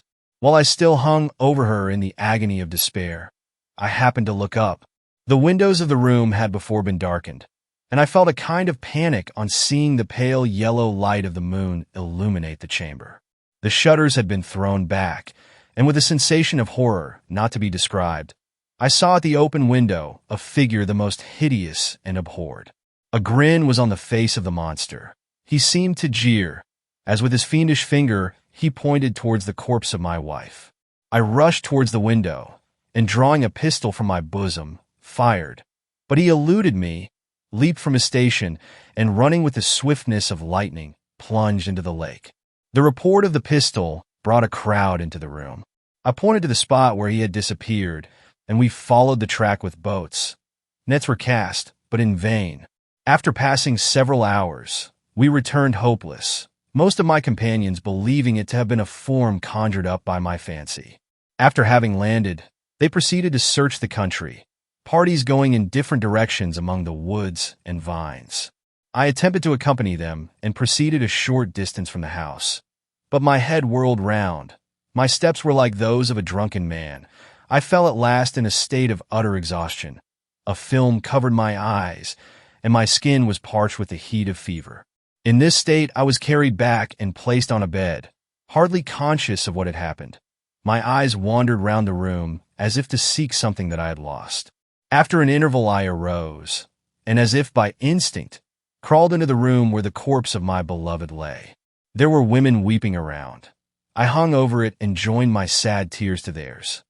All this time no distinct idea presented itself to my mind, but my thoughts rambled to various subjects, reflecting confusedly on my misfortunes and their cause. I was bewildered, in a cloud of wonder and horror. The death of William, the execution of Justine, the murder of Clerval, and lastly of my wife. Even at that moment I knew not that my only remaining friends were safe from the malignity of the fiend, My father, even now, might be writhing under his grasp, and Ernest might be dead at his feet. This idea made me shudder and recalled me to action. I started up and resolved to return to Geneva with all possible speed. There were no horses to be procured, and I must return by the lake. But the wind was unfavorable, and the rain fell in torrents. However, it was hardly morning, and I might reasonably hope to arrive by night. I hired men to row and took in oar myself, for I had always experienced relief from mental torment in bodily exercise. But the overflowing misery I now felt and the excessive agitation that I endured rendered me incapable of any exertion. I threw down the oar, and leaning my head upon my hands, gave way to every gloomy idea that arose.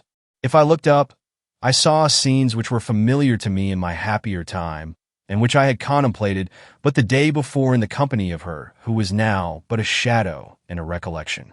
Tears streamed from my eyes.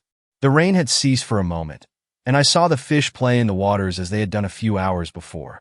They had then been observed by Elizabeth. Nothing is so painful to the human mind as a great and sudden change. The sun might shine, or the clouds might lower, but nothing could appear to me as it had done the day before. A fiend had snatched from me every hope of future happiness. No creature had ever been so miserable as I was. So frightful an event is single in the history of man. But why should I dwell upon the incidents that followed this last overwhelming event? Mine has been a tale of horrors. I have reached their acme, and what I must now relate can but be tedious to you. Know that, one by one, my friends were snatched away. I was left desolate. My own strength is exhausted, and I must tell, in a few words, what remains of my hideous narration. I arrived at Geneva. My father and Ernest yet lived, but the former sunk under the tidings that I bore. I see him now, excellent and venerable old man. His eyes wandered in vacancy, for they had lost their charm and their delight. His Elizabeth, his more than daughter, whom he doted on with all that affection which a man feels, who in the decline of life, having few affections, clings more earnestly to those that remain. Cursed be the fiend that brought misery on his gray hairs and doomed him to waste in wretchedness. He could not live under the horrors that were accumulated around him.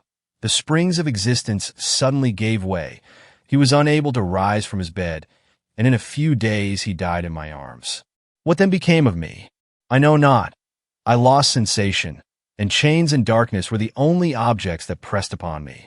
Sometimes, indeed, I dreamt that I wandered in flowery meadows and pleasant valleys with the friends of my youth, but I awoke and found myself in a dungeon. Melancholy followed, but by degrees I gained a clear conception of my miseries and situation and was then released from my prison. For they had called me mad, and during many months, as I understood, a solitary cell had been my habitation. Liberty, however, had been a useless gift to me had I not, as I awakened to reason, at the same time awakened to revenge. As the memory of past misfortunes pressed upon me, I began to reflect on their cause, the monster whom I had created, the miserable demon whom I had sent abroad into the world for my destruction. I was possessed by a maddening rage when I thought of him, and desired and ardently prayed that I might have him within my grasp to wreak a great and signal revenge on his cursed head. Nor did my hate long confine itself to useless wishes. I began to reflect on the best means of securing him, and for this purpose, about a month after my release, I repaired to a criminal judge in the town and told him that I had an accusation to make, that I knew the destroyer of my family, and that I required him to exert his whole authority for the apprehension of the murderer. The magistrate listened to me with attention and kindness. "Be assured, sir," said he, "no pains or exertions on my part shall be spared to discover the villain." "I thank you," replied I. "Listen, therefore, to the deposition that I have to make. It is indeed a tale so strange that I should fear you would not credit it were there not something in truth which, however wonderful, forces conviction. The story is too connected to be mistaken for a dream, and I have no motive for falsehood. My manner as I thus addressed him was impressive but calm. I had formed in my own heart a resolution to pursue my destroyer to death, and this purpose quieted my agony and for an interval reconciled me to life. I now related my history briefly, but with firmness and precision, marking the dates with accuracy and never deviating into invective or exclamation. The magistrate appeared at first perfectly incredulous, but as I continued, he became more attentive and interested. I saw him sometimes shudder with horror. At others, a lively surprise, unmingled with disbelief, was painted on his countenance. When I had concluded my narration, I said, "This is the being whom I accuse, and for whose seizure and punishment I call upon you to exert your whole power. It is your duty as a magistrate, and I believe and hope that your feelings as a man will not revolt from the execution of those functions on this occasion." This address caused a considerable change in the physiognomy of my own auditor. He had heard my story with that half kind of belief that is given to a tale of spirits and supernatural events. But when he was called upon to act officially in consequence, the whole tide of his incredulity returned. He, however, answered mildly, "I would willingly afford you every aid in your pursuit, but the creature of whom you speak appears to have powers which would put all my exertions to defiance. Who can follow an animal which can traverse the sea of ice and inhabit caves and dens where no man would venture to intrude? Besides, some months have elapsed since the commission of his crimes, and no one can conjecture to what place he has wandered or what region he may now inhabit. I do not doubt that he hovers near the spot which I inhabit, and if he has indeed taken refuge in the Alps, he may be hunted like the chamois and destroyed as a beast of prey. But I perceive your thoughts. You do not credit my narrative and do not intend to pursue my enemy with the punishment, which is his desert." As I spoke, rage sparkled in my eyes. The magistrate was intimidated. "You are mistaken," said he. "I will exert myself, and if it is in my power to seize the monster, be assured that he shall suffer punishment proportionate to his crimes. But I fear, from what you have yourself described to be his properties, that this will prove impracticable, and thus, while every proper measure is pursued, you should make up your mind to disappointment. That cannot be, but all that I can say will be of little avail. My revenge is of no moment to you. Yet, while I allow it to be a vice, I confess that it is the devouring and only passion of my soul. My rage is unspeakable when I reflect that the murderer, whom I have turned loose upon society, still exists. You refuse my just demand. I have but one resource, and I devote myself, either in my life or death, to his destruction." I trembled with excessive agitation as I said this. There was a frenzy in my manner, and something, I doubt not, of that haughty fierceness which the martyrs of old are said to have possessed. But to a Genevan magistrate, whose mind was occupied by far other ideas than those of devotion and heroism, this elevation of mind had much the appearance of madness. He endeavored to soothe me as a nurse does a child, and reverted to my tale as the effects of delirium. "Man," I cried, "how ignorant art thou in thy pride of wisdom! Cease. You know not what it is you say." I broke from the house angry and disturbed, and retired to meditate on some other mode of action. Chapter 24. My present situation was one in which all voluntary thought was swallowed up and lost. I was hurried away by fury. Revenge alone endowed me with strength and composure. It molded my feelings and allowed me to be calculating and calm at periods when otherwise delirium or death would have been my portion. My first resolution was to quit Geneva forever. My country, which when I was happy and beloved was dear to me, now, in my adversity, became hateful. I provided myself with a sum of money, together with a few jewels which had belonged to my mother, and departed. And now my wanderings began, which are to cease but with life. I have traversed a vast portion of the earth, and have endured all the hardships which travelers in deserts and barbarous countries are wont to meet. How I have lived I hardly know. Many times have I stretched my failing limbs upon the sandy plain and prayed for death. But revenge kept me alive. I dared not die and leave my adversary in being. When I quitted Geneva, my first labor was to gain some clue by which I might trace the steps of my fiendish enemy. But my plan was unsettled, and I wandered many hours round the confines of the town, uncertain what path I should pursue. As night approached, I found myself at the entrance of the cemetery where William, Elizabeth, and my father reposed. I entered it and approached the tomb which marked their graves. Everything was silent except the leaves of the trees, which were gently agitated by the wind. The night was nearly dark, and the scene would have been solemn and affecting even to an uninterested observer. The spirits of the departed seemed to flit around and to cast a shadow, which was felt but not seen, around the head of the mourner. The deep grief which this scene had at first excited quickly gave way to rage and despair. They were dead, and I lived. Their murderer also lived, and to destroy him I must drag out my weary existence. I knelt on the grass and kissed the earth, and with quivering lips exclaimed, "By the sacred earth on which I kneel, by the shades that wander near me, by the deep and eternal grief that I feel, I swear, and by thee, O night, and the spirits that preside over thee, to pursue the demon who caused this misery, until he or I shall perish in mortal conflict. For this purpose I will preserve my life. To execute this dear revenge will I again behold the sun and tread the green herbage of earth, which otherwise should vanish from my eyes forever. And I call on you, spirits of the dead, and on you, wandering ministers of vengeance, to aid and conduct me in my work. Let the cursed and hellish monster drink deep of agony. Let him feel the despair that now torments me." I had begun my adjuration with solemnity and an awe which almost assured me that the shades of my murdered friends heard and approved my devotion, but the furies possessed me as I concluded, and rage choked my utterance. I was answered through the stillness of night by a loud and fiendish laugh. It rang on my ears long and heavily. The mountains re-echoed it, and I felt as if all hell surrounded me with mockery and laughter. Surely in that moment I should have been possessed by frenzy and have destroyed my miserable existence, but that my vow was heard and that I was reserved for vengeance. The laughter died away when a well-known and abhorred voice, apparently close to my ear, addressed me in an audible whisper.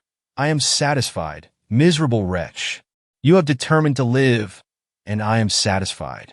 I darted towards the spot from which the sound proceeded, but the devil eluded my grasp. Suddenly the broad disk of the moon arose and shone full upon his ghastly and distorted shape as he fled with more than mortal speed. I pursued him, and for many months this has been my task. Guided by a slight clue, I followed the windings of the Rhone, but vainly. The blue Mediterranean appeared, and by a strange chance, I saw the fiend enter by night and hide himself in a vessel bound for the Black Sea. I took my passage in the same ship, but he escaped I know not how. Amidst the wilds of Tartary and Russia, although he still evaded me, I have ever followed in his track. Sometimes the peasants, scared by this horrid apparition, informed me of his path.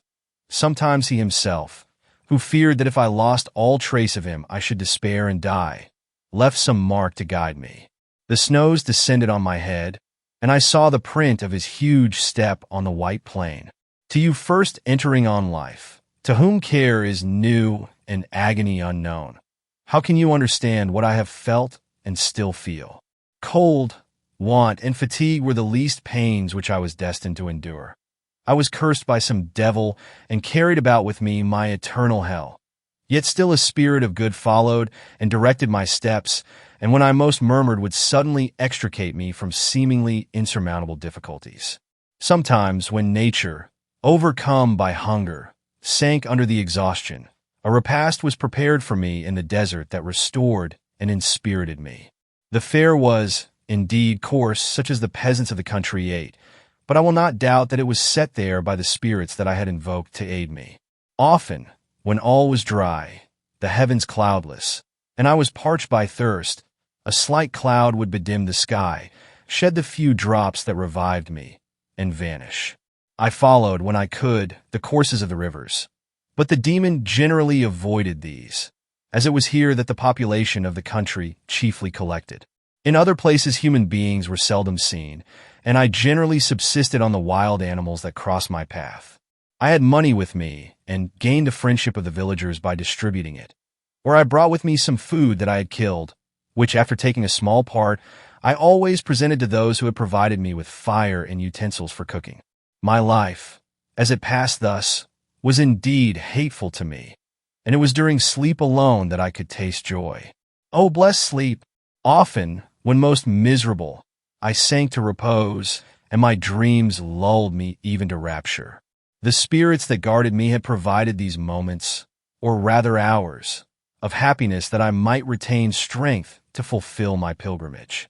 Deprived of this respite, I should have sunk under my hardships. During the day, I was sustained and inspirited by the hope of night, for in sleep I saw my friends, my wife, and my beloved country. Again I saw the benevolent countenance of my father, heard the silver tones of my Elizabeth's voice, and beheld Clerval enjoying health and youth. Often, when wearied by a toilsome march, I persuaded myself that I was dreaming until night should come, and that I should then enjoy reality in the arms of my dearest friends. What agonizing fondness did I feel for them? How did I cling to their dear forms, as sometimes they haunted even my waking hours, and persuade myself that they still lived.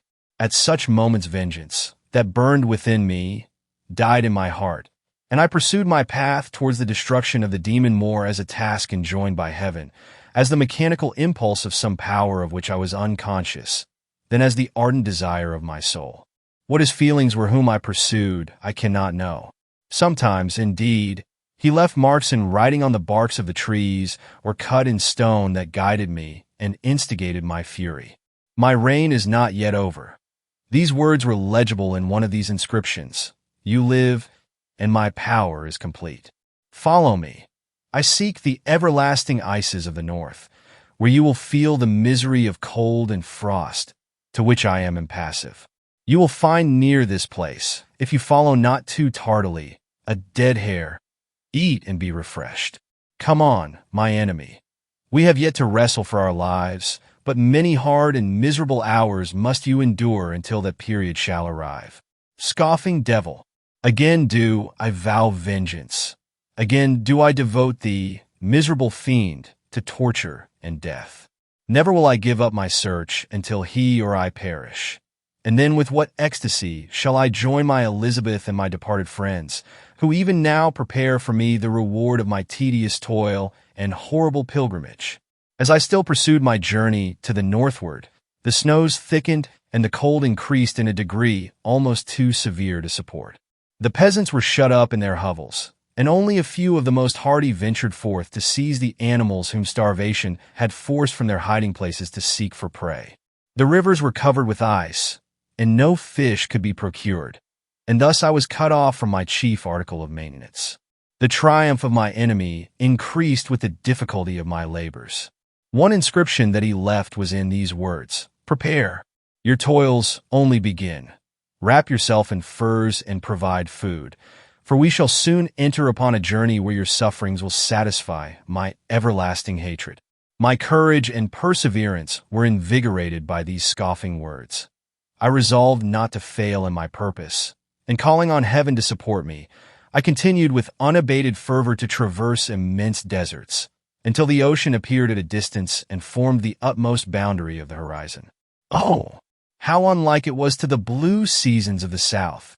Covered with ice, it was only to be distinguished from land by its superior wildness and ruggedness. The Greeks wept for joy when they beheld the Mediterranean from the hills of Asia, and hailed with rapture the boundary of their toils. I did not weep, but I knelt down, and with a full heart thanked my guiding spirit for conducting me in safety to the place where I hoped, notwithstanding my adversary's jibe, to meet and grapple with him. Some weeks before this period, I had procured a sledge and dogs, and thus traversed the snows with inconceivable speed. I know not whether the fiend possessed the same advantages, but I found that, as before I had daily lost ground in the pursuit, I now gained on him. So much, so that when I first saw the ocean, he was but 1 day's journey in advance, and I hoped to intercept him before he should reach the beach. With new courage, therefore, I pressed on, and in 2 days arrived at a wretched hamlet on the seashore.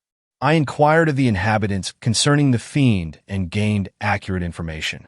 A gigantic monster, they said, had arrived the night before, armed with a gun and many pistols, putting to flight the inhabitants of a solitary cottage through fear of his terrific appearance. He had carried off their store of winter food, and placing it in a sledge, to draw which he had seized on a numerous drove of trained dogs, he had harnessed them, and the same night, to the joy of the horror-struck villagers, had pursued his journey across the sea in a direction that led to no land, and they conjectured that he must speedily be destroyed by the breaking of the ice or frozen by the eternal frosts. On hearing this information, I suffered a temporary access of despair.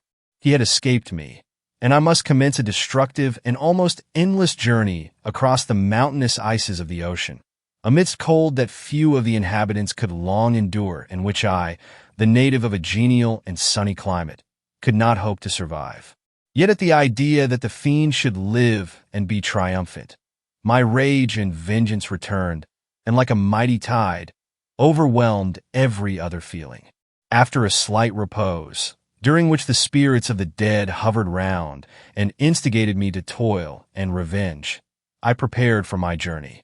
I exchanged my land sledge for one fashioned for the inequalities of the frozen ocean, and purchasing a plentiful stock of provisions, I departed from land. I cannot guess how many days have passed since then, but I have endured misery which nothing but the eternal sentiment of a just retribution burning within my heart could have enabled me to support. Immense and rugged mountains of ice often barred up my passage, and I often heard the thunder of the ground sea, which threatened my destruction. But again the frost came and made the paths of the sea secure. By the quantity of provision which I had consumed, I should guess that I had passed 3 weeks in this journey, and the continual protraction of hope, returning back upon the heart, often wrung bitter drops of despondency and grief from my eyes. Despair had indeed almost secured her prey, and I should soon have sunk beneath this misery. Once, after the poor animals that conveyed me had with incredible toil gained the summit of a sloping ice mountain, and one, sinking under his fatigue, died, I viewed the expanse before me with anguish, when suddenly my eye caught a dark speck upon the dusky plain. I strained my sight to discover what it could be, and uttered a wild cry of ecstasy when I distinguished a sledge and the distorted proportions of a well-known form within. Oh! With what a burning gush did hope revisit my heart! Warm tears filled my eyes, which I hastily wiped away, that they might not intercept the view I had of the demon. But still my sight was dimmed by the burning drops, until, giving way to the emotions that oppressed me, I wept aloud. But this was not the time for delay. I disencumbered the dogs of their dead companion, gave them a plentiful portion of food, and after an hour's rest, which was absolutely necessary, and yet which was bitterly irksome to me, I continued my route. The sledge was still visible, nor did I again lose sight of it except at the moments when for a short time some ice rock concealed it with its intervening crags. I indeed perceptibly gained on it, and when, after nearly 2 days' journey, I beheld my enemy at no more than a mile distant, my heart bounded within me. But now, when I appeared almost within grasp of my foe, my hopes were suddenly extinguished, and I lost all trace of him more utterly than I had ever done before. A ground sea was heard, the thunder of its progress, as the waters rolled and swelled beneath me, became every moment more ominous and terrific. I pressed on, but in vain. The wind arose, the sea roared, and as with the mighty shock of an earthquake, it split and cracked with a tremendous and overwhelming sound. The work was soon finished. In a few minutes a tumultuous sea rolled between me and my enemy, and I was left drifting on a scattered piece of ice that was continually lessening and thus preparing for me a hideous death. In this manner many appalling hours passed. Several of my dogs died, and I myself was about to sink under the accumulation of distress when I saw your vessel riding at anchor and holding forth to me hopes of succor and life. I had no conception that vessels ever came so far north and was astounded at the sight. I quickly destroyed part of my sledge to construct oars, and by these means was enabled, with infinite fatigue, to move my ice raft in the direction of your ship. I had determined, if you were going southwards, still to trust myself to the mercy of the seas rather than abandon my purpose. I hoped to induce you to grant me a boat with which I could pursue my enemy. but your direction was northwards. You took me on board when my vigor was exhausted, and I should soon have sunk under my multiplied hardships into a death which I still dread, for my task is unfulfilled. Oh, when will my guiding spirit, in conducting me to the demon, allow me the rest I so much desire? Or must I die, and he yet live? If I do, swear to me, Walton, that he shall not escape, that you will seek him and satisfy my vengeance in his death.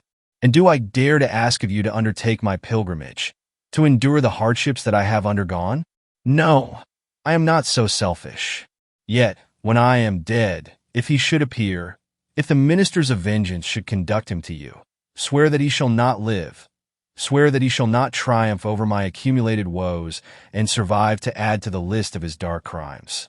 He is eloquent and persuasive, and once his words had even power over my heart, but trust him not. His soul is as hellish as his form, full of treachery and fiend-like malice. Hear him not.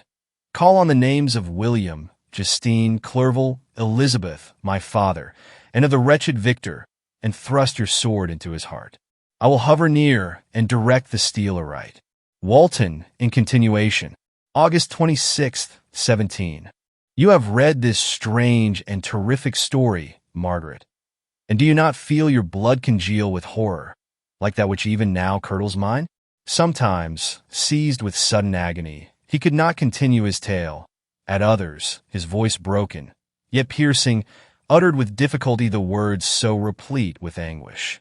His fine and lovely eyes were now lighted up with indignation, now subdued to downcast sorrow and quenched in infinite wretchedness. Sometimes he commanded his countenance and tones, and related the most horrible incidents with a tranquil voice, suppressing every mark of agitation. Then, like a volcano bursting forth, his face would suddenly change to an expression of the wildest rage as he shrieked out imprecations on his persecutor. His tale is connected and told with an appearance of the simplest truth. Yet I own to you that the letters of Felix and Safie, which he showed me, and the apparition of the monster seen from our ship, brought to me a greater conviction of the truth of his narrative than his asseverations, however earnest and connected. Such a monster has then really existence. I cannot doubt it. Yet I am lost in surprise and admiration. Sometimes I endeavored to gain from Frankenstein the particulars of his creature's formation, but on this point he was impenetrable. "Are you mad, my friend?" said he. "Or whither does your senseless curiosity lead you? Would you also create for yourself and the world a demoniacal enemy? Peace, peace. Learn my miseries and do not seek to increase your own." Frankenstein discovered that I made notes concerning his history. He asked to see them, and then himself corrected and augmented them in many places, but principally in giving the life and spirit to the conversations he held with his enemy. "Since you have preserved my narration," said he, "I would not that a mutilated one should go down to posterity." Thus has a week passed away, while I have listened to the strangest tale that ever imagination formed. My thoughts and every feeling of my soul have been drunk up by the interest for my guest which this tale and his own elevated and gentle manners have created. I wish to soothe him. Yet can I counsel one so infinitely miserable, so destitute of every hope of consolation, to live? Oh no! The only joy that he can now know will be when he composes his shattered spirit to peace and death. Yet he enjoys one comfort, the offspring of solitude and delirium. He believes that when in dreams he holds converse with his friends and derives from that communion consolation for his miseries or excitements to his vengeance, that they are not the creations of his fancy, but the beings themselves who visit him from the regions of a remote world. This faith gives a solemnity to his reveries that render them to me almost as imposing and interesting as truth. Our conversations are not always confined to his own history and misfortunes. On every point of general literature, he displays unbounded knowledge and a quick and piercing apprehension. His eloquence is forcible and touching, nor can I hear him, when he relates a pathetic incident or endeavors to move the passions of pity or love, without tears. What a glorious creature must he have been in the days of his prosperity, when he is thus noble and godlike in ruin. He seems to feel his own worth and the greatness of his fall. When younger, said he, I believe myself destined for some great enterprise. My feelings are profound, but I possessed a coolness of judgment that fitted me for illustrious achievements. This sentiment of the worth of my nature supported me when others would have been oppressed, for I deemed it criminal to throw away in useless grief those talents that might be useful to my fellow creatures.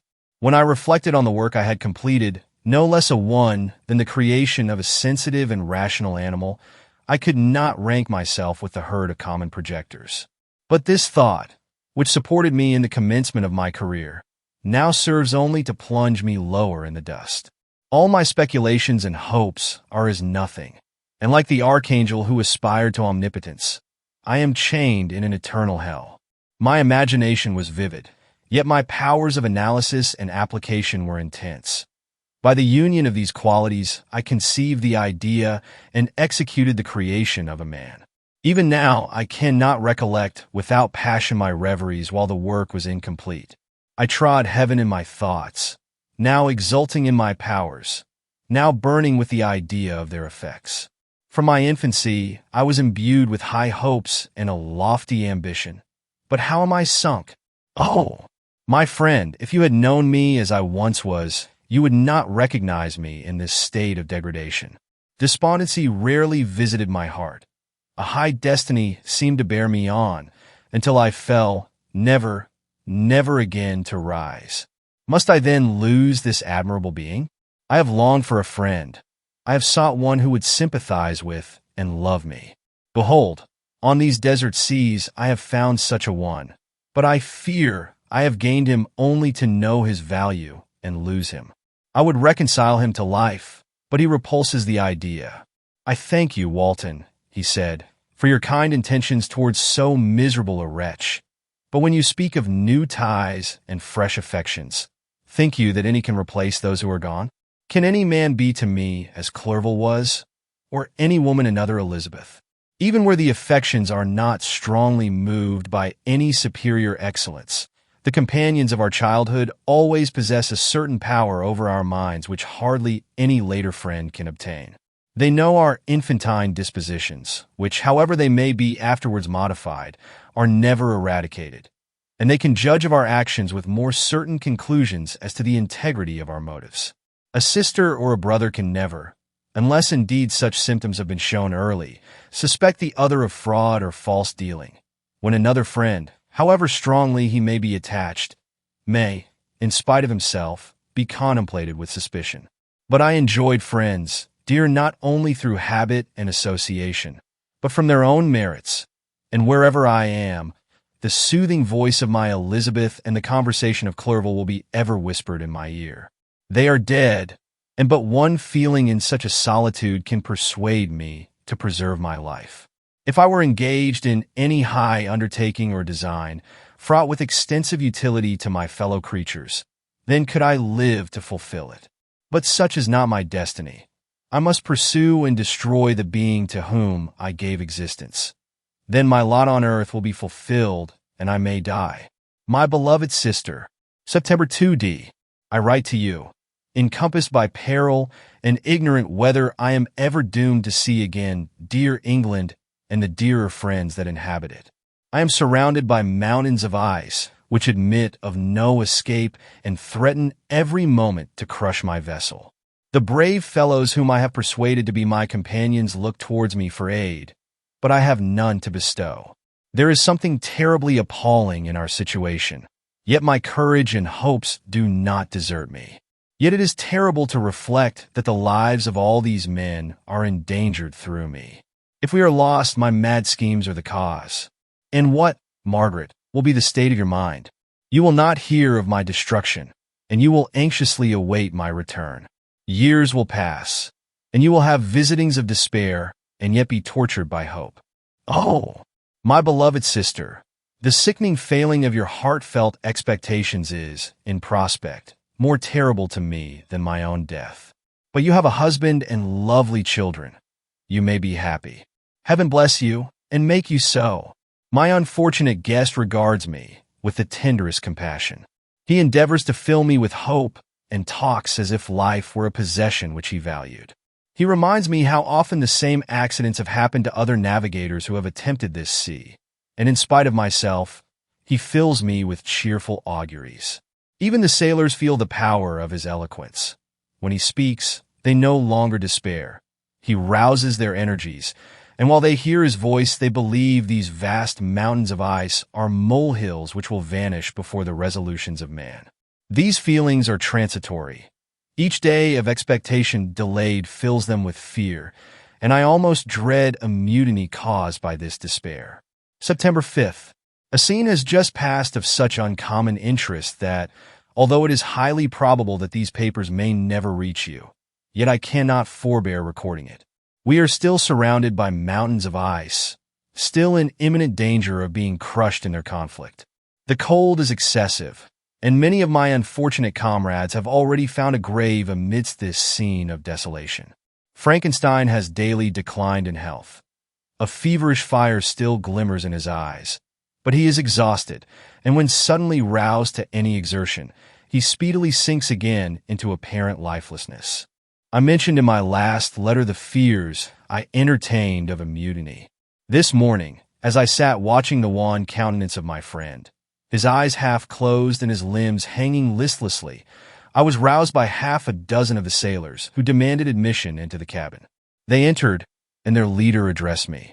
He told me that he and his companions had been chosen by the other sailors to come in deputation to me to make me a requisition which, in justice, I could not refuse.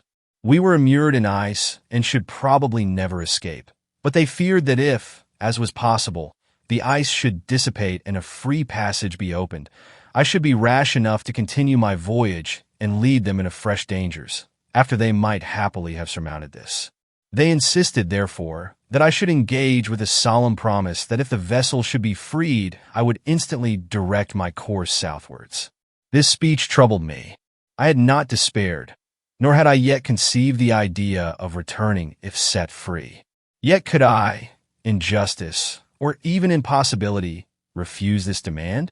I hesitated before I answered, when Frankenstein, who had at first been silent, and indeed appeared hardly to have force enough to attend, now roused himself. His eyes sparkled, and his cheeks flushed with momentary vigor.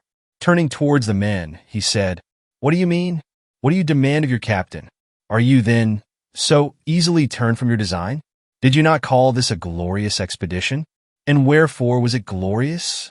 Not because the way was smooth and placid as a southern sea, but because it was full of dangers and terror, because at every new incident your fortitude was to be called forth and your courage exhibited, because danger and death surrounded it, and these you were to brave and overcome. For this was it an honorable undertaking. You were hereafter to be hailed as the benefactors of your species, your names adored as belonging to brave men who encountered death for honor and the benefit of mankind.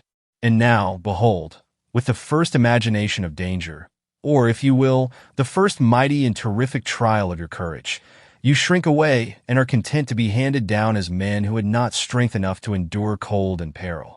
And so, poor souls, they were chilly and returned to their warm firesides. Why, that requires not this preparation. You need not have come thus far and dragged your captain to the shame of a defeat merely to prove yourselves cowards.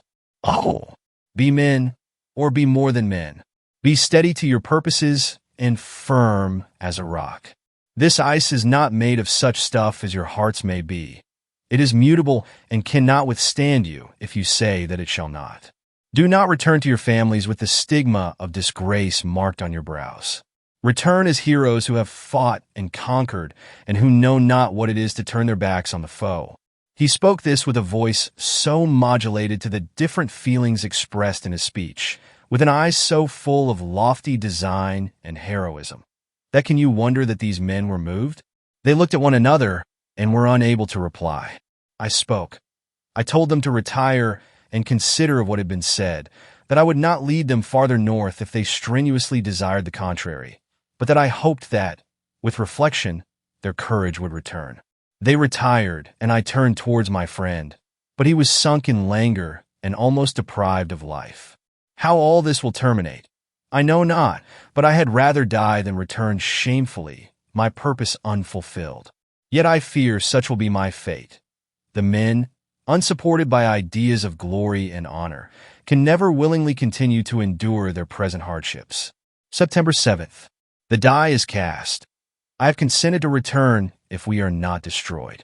Thus are my hopes blasted by cowardice and indecision. I come back ignorant and disappointed. It requires more philosophy than I possess to bear this injustice with patience.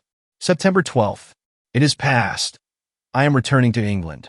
I have lost my hopes of utility and glory. I have lost my friend. But I will endeavor to detail these bitter circumstances to you, my dear sister. And while I am wafted towards England and towards you, I will not despond. September 9th. The ice began to move, and roarings like thunder were heard at a distance as the island split and cracked in every direction. We were in the most imminent peril, but as we could only remain passive, my chief attention was occupied by my unfortunate guest, whose illness increased in such a degree that he was entirely confined to his bed. The ice cracked behind us and was driven with force towards the north. A breeze sprang from the west, and on the 11th the passage towards the south became perfectly free. When the sailors saw this, and that their return to their native country was apparently assured, a shout of tumultuous joy broke from them, loud and long continued. Frankenstein, who was dozing, awoke and asked the cause of the tumult. They shout, I said, because they will soon return to England. Do you then really return? Alas! Yes, I cannot withstand their demands. I cannot lead them unwillingly to danger, and I must return. Do so, if you will, but I will not. You may give up your purpose, but mine is assigned to me by heaven, and I dare not. I am weak, but surely the spirits who assist my vengeance will endow me with sufficient strength. Saying this, he endeavored to spring from the bed, but the exertion was too great for him. He fell back and fainted. It was long before he was restored, and I often thought that life was entirely extinct. At length he opened his eyes. He breathed with difficulty and was unable to speak. The surgeon gave him a composing draught and ordered us to leave him undisturbed. In the meantime, he told me that my friend had certainly not many hours to live. His sentence was pronounced, and I could only grieve and be patient. I sat by his bed, watching him. His eyes were closed, and I thought he slept, but presently he called to me in a feeble voice, and bidding me come near, said, Alas! The strength I relied on is gone. I feel that I shall soon die, and he, my enemy and persecutor, may still be in being. Think not, Walton, that in the last moments of my existence I feel that burning hatred and ardent desire of revenge I once expressed, but I feel myself justified in desiring the death of my adversary. During these last days I have been occupied in examining my past conduct, nor do I find it blamable. In a fit of enthusiastic madness, I created a rational creature and was bound towards him to assure, as far as was in my power, his happiness and well-being. This was my duty, but there was another still paramount to that. My duties towards the beings of my own species had greater claims to my attention because they included a greater proportion of happiness or misery. Urged by this view, I refused, and I did right in refusing, to create a companion for the first creature.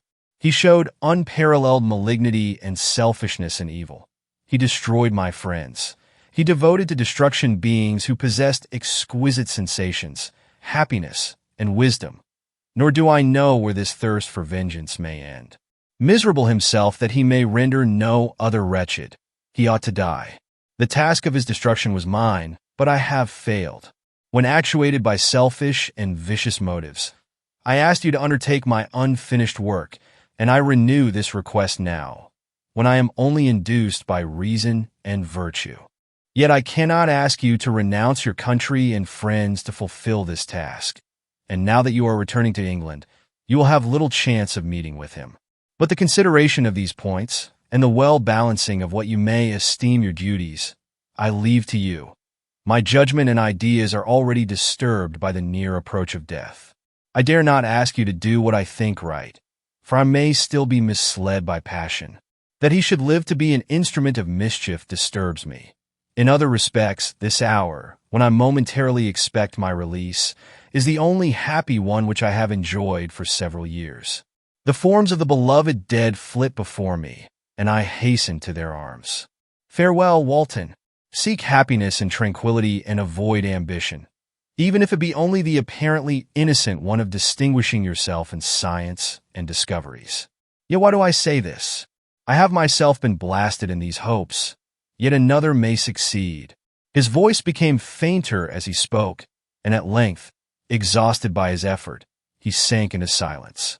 About half an hour afterwards he attempted again to speak, but was unable. He pressed my hand feebly, and his eyes closed forever, while the irradiation of a gentle smile passed away from his lips. Margaret, what comment can I make on the untimely extinction of this glorious spirit? What can I say that will enable you to understand the depth of my sorrow? All that I should express would be inadequate and feeble. My tears flow. My mind is overshadowed by a cloud of disappointment. But I journey towards England, and I may there find consolation. I am interrupted. What do these sounds portend? It is midnight. The breeze blows fairly, and the watch on deck scarcely stir. Again there is a sound as of a human voice, but hoarser.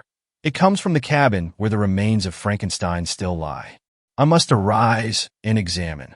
Good night, my sister. Great God! What a scene has just taken place.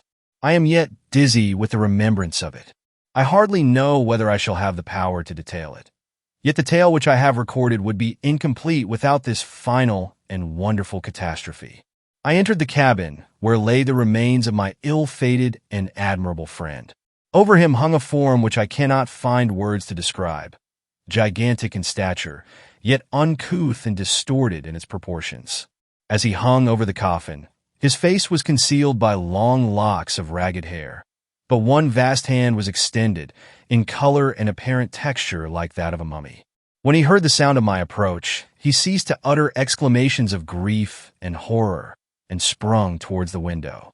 Never did I behold a vision so horrible as his face, of such loathsome yet appalling hideousness. I shut my eyes involuntarily and endeavored to recollect what were my duties with regard to this destroyer. I called on him to stay. He paused, looking on me with wonder, and again turning towards the lifeless form of his creator. He seemed to forget my presence, and every feature and gesture seemed instigated by the wildest rage of some uncontrollable passion. "That is also my victim," he exclaimed. "In his murder my crimes are consummated. The miserable series of my being is wound to its close.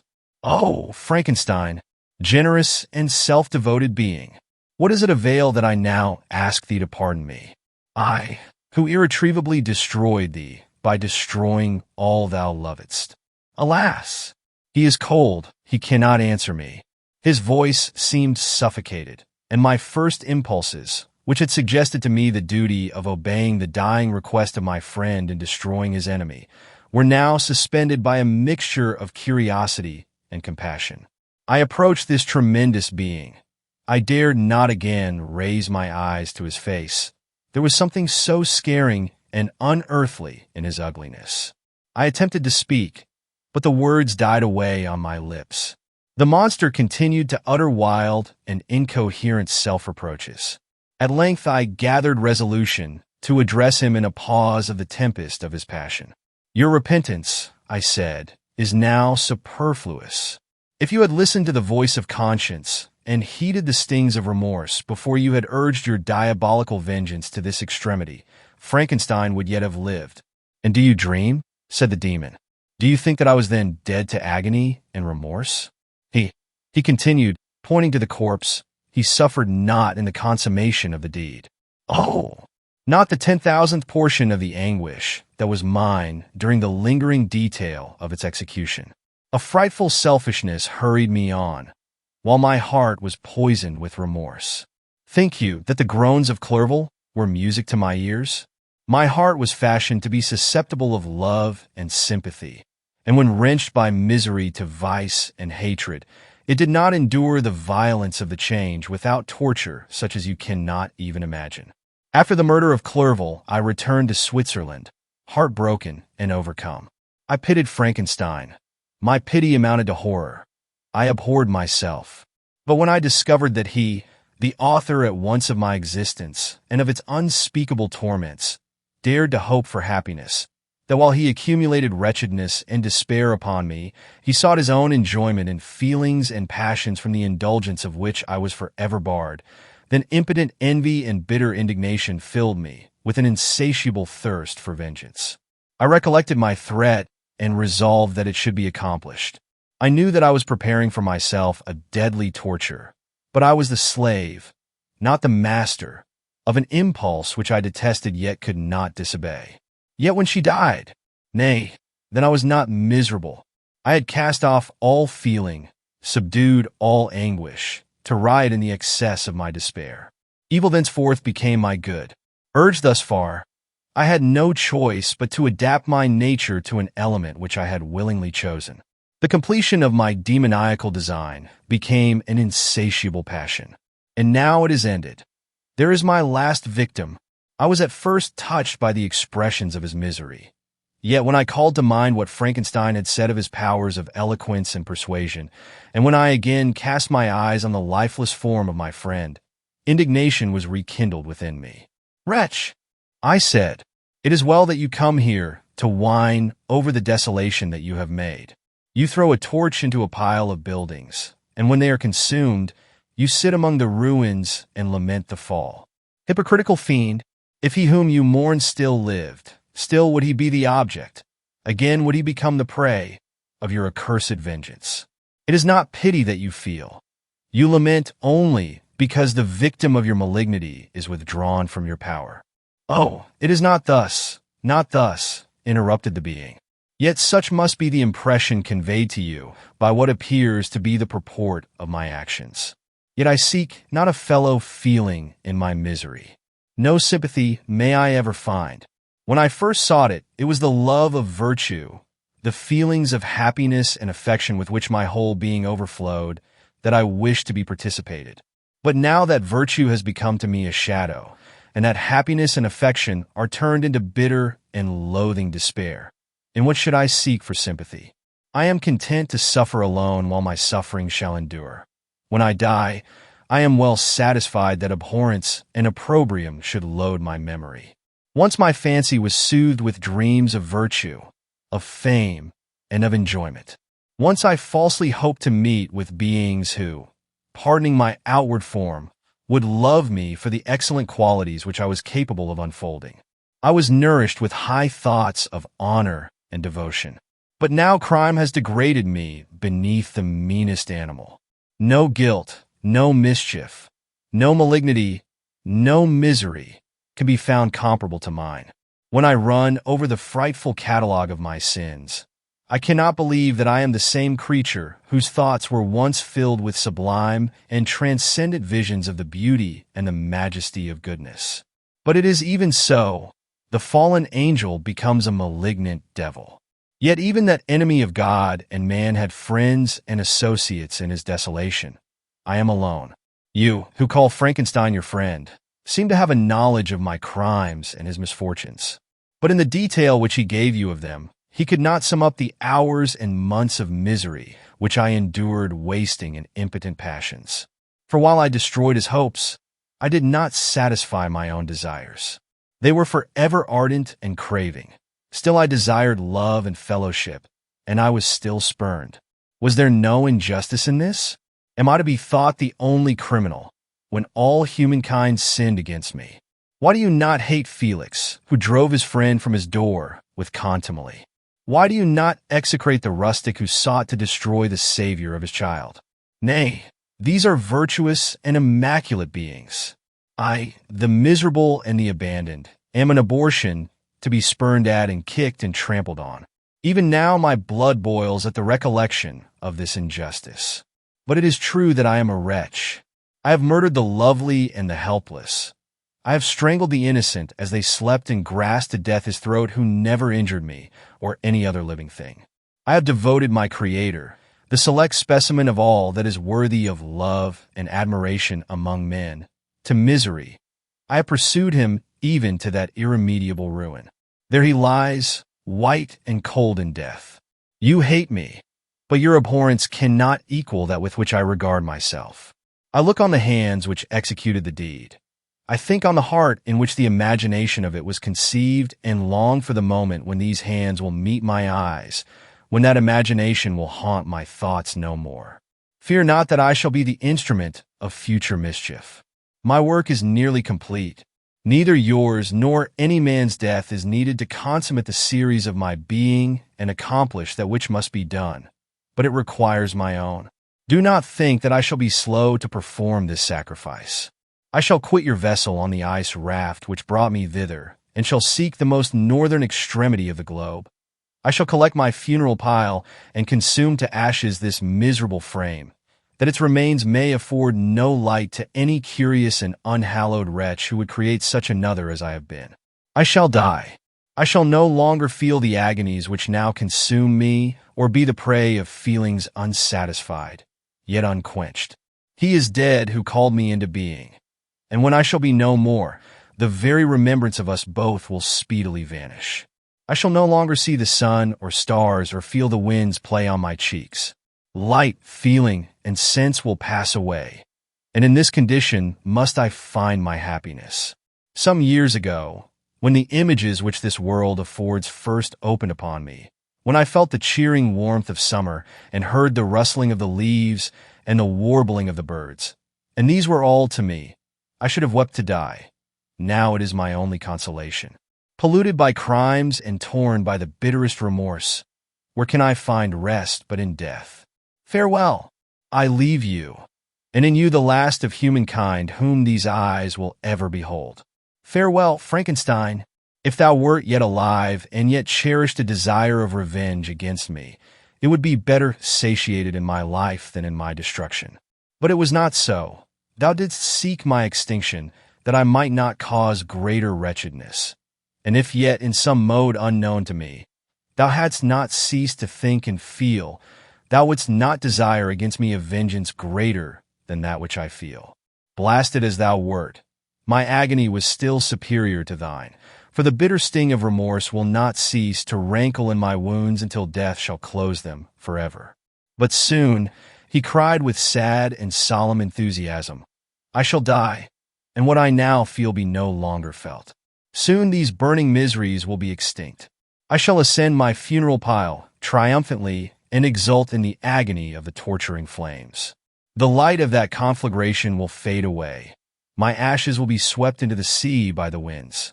My spirit will sleep in peace, or if it thinks, it will not surely think thus. Farewell. He sprang from the cabin window as he said this, upon the ice raft which lay close to the vessel. He was soon borne away by the waves and lost in darkness and distance. And so, we reach the end of Frankenstein by Mary Shelley, a tale that has stood the test of time as a masterpiece of Gothic literature. Through Victor Frankenstein's ambition and the creature's tragic existence, this story has explored profound questions about creation, responsibility, and the nature of humanity. Thank you for joining me on this unforgettable journey. If you've enjoyed this audiobook, please consider liking, sharing, and subscribing to the channel for more timeless classics. Your support helps bring these literary treasures to new audiences. Feel free to share your thoughts about the story in the comments. I'd love to hear your insights and favorite moments. Once again, thank you for listening, and I look forward to sharing another remarkable work of literature with you soon. Until next time,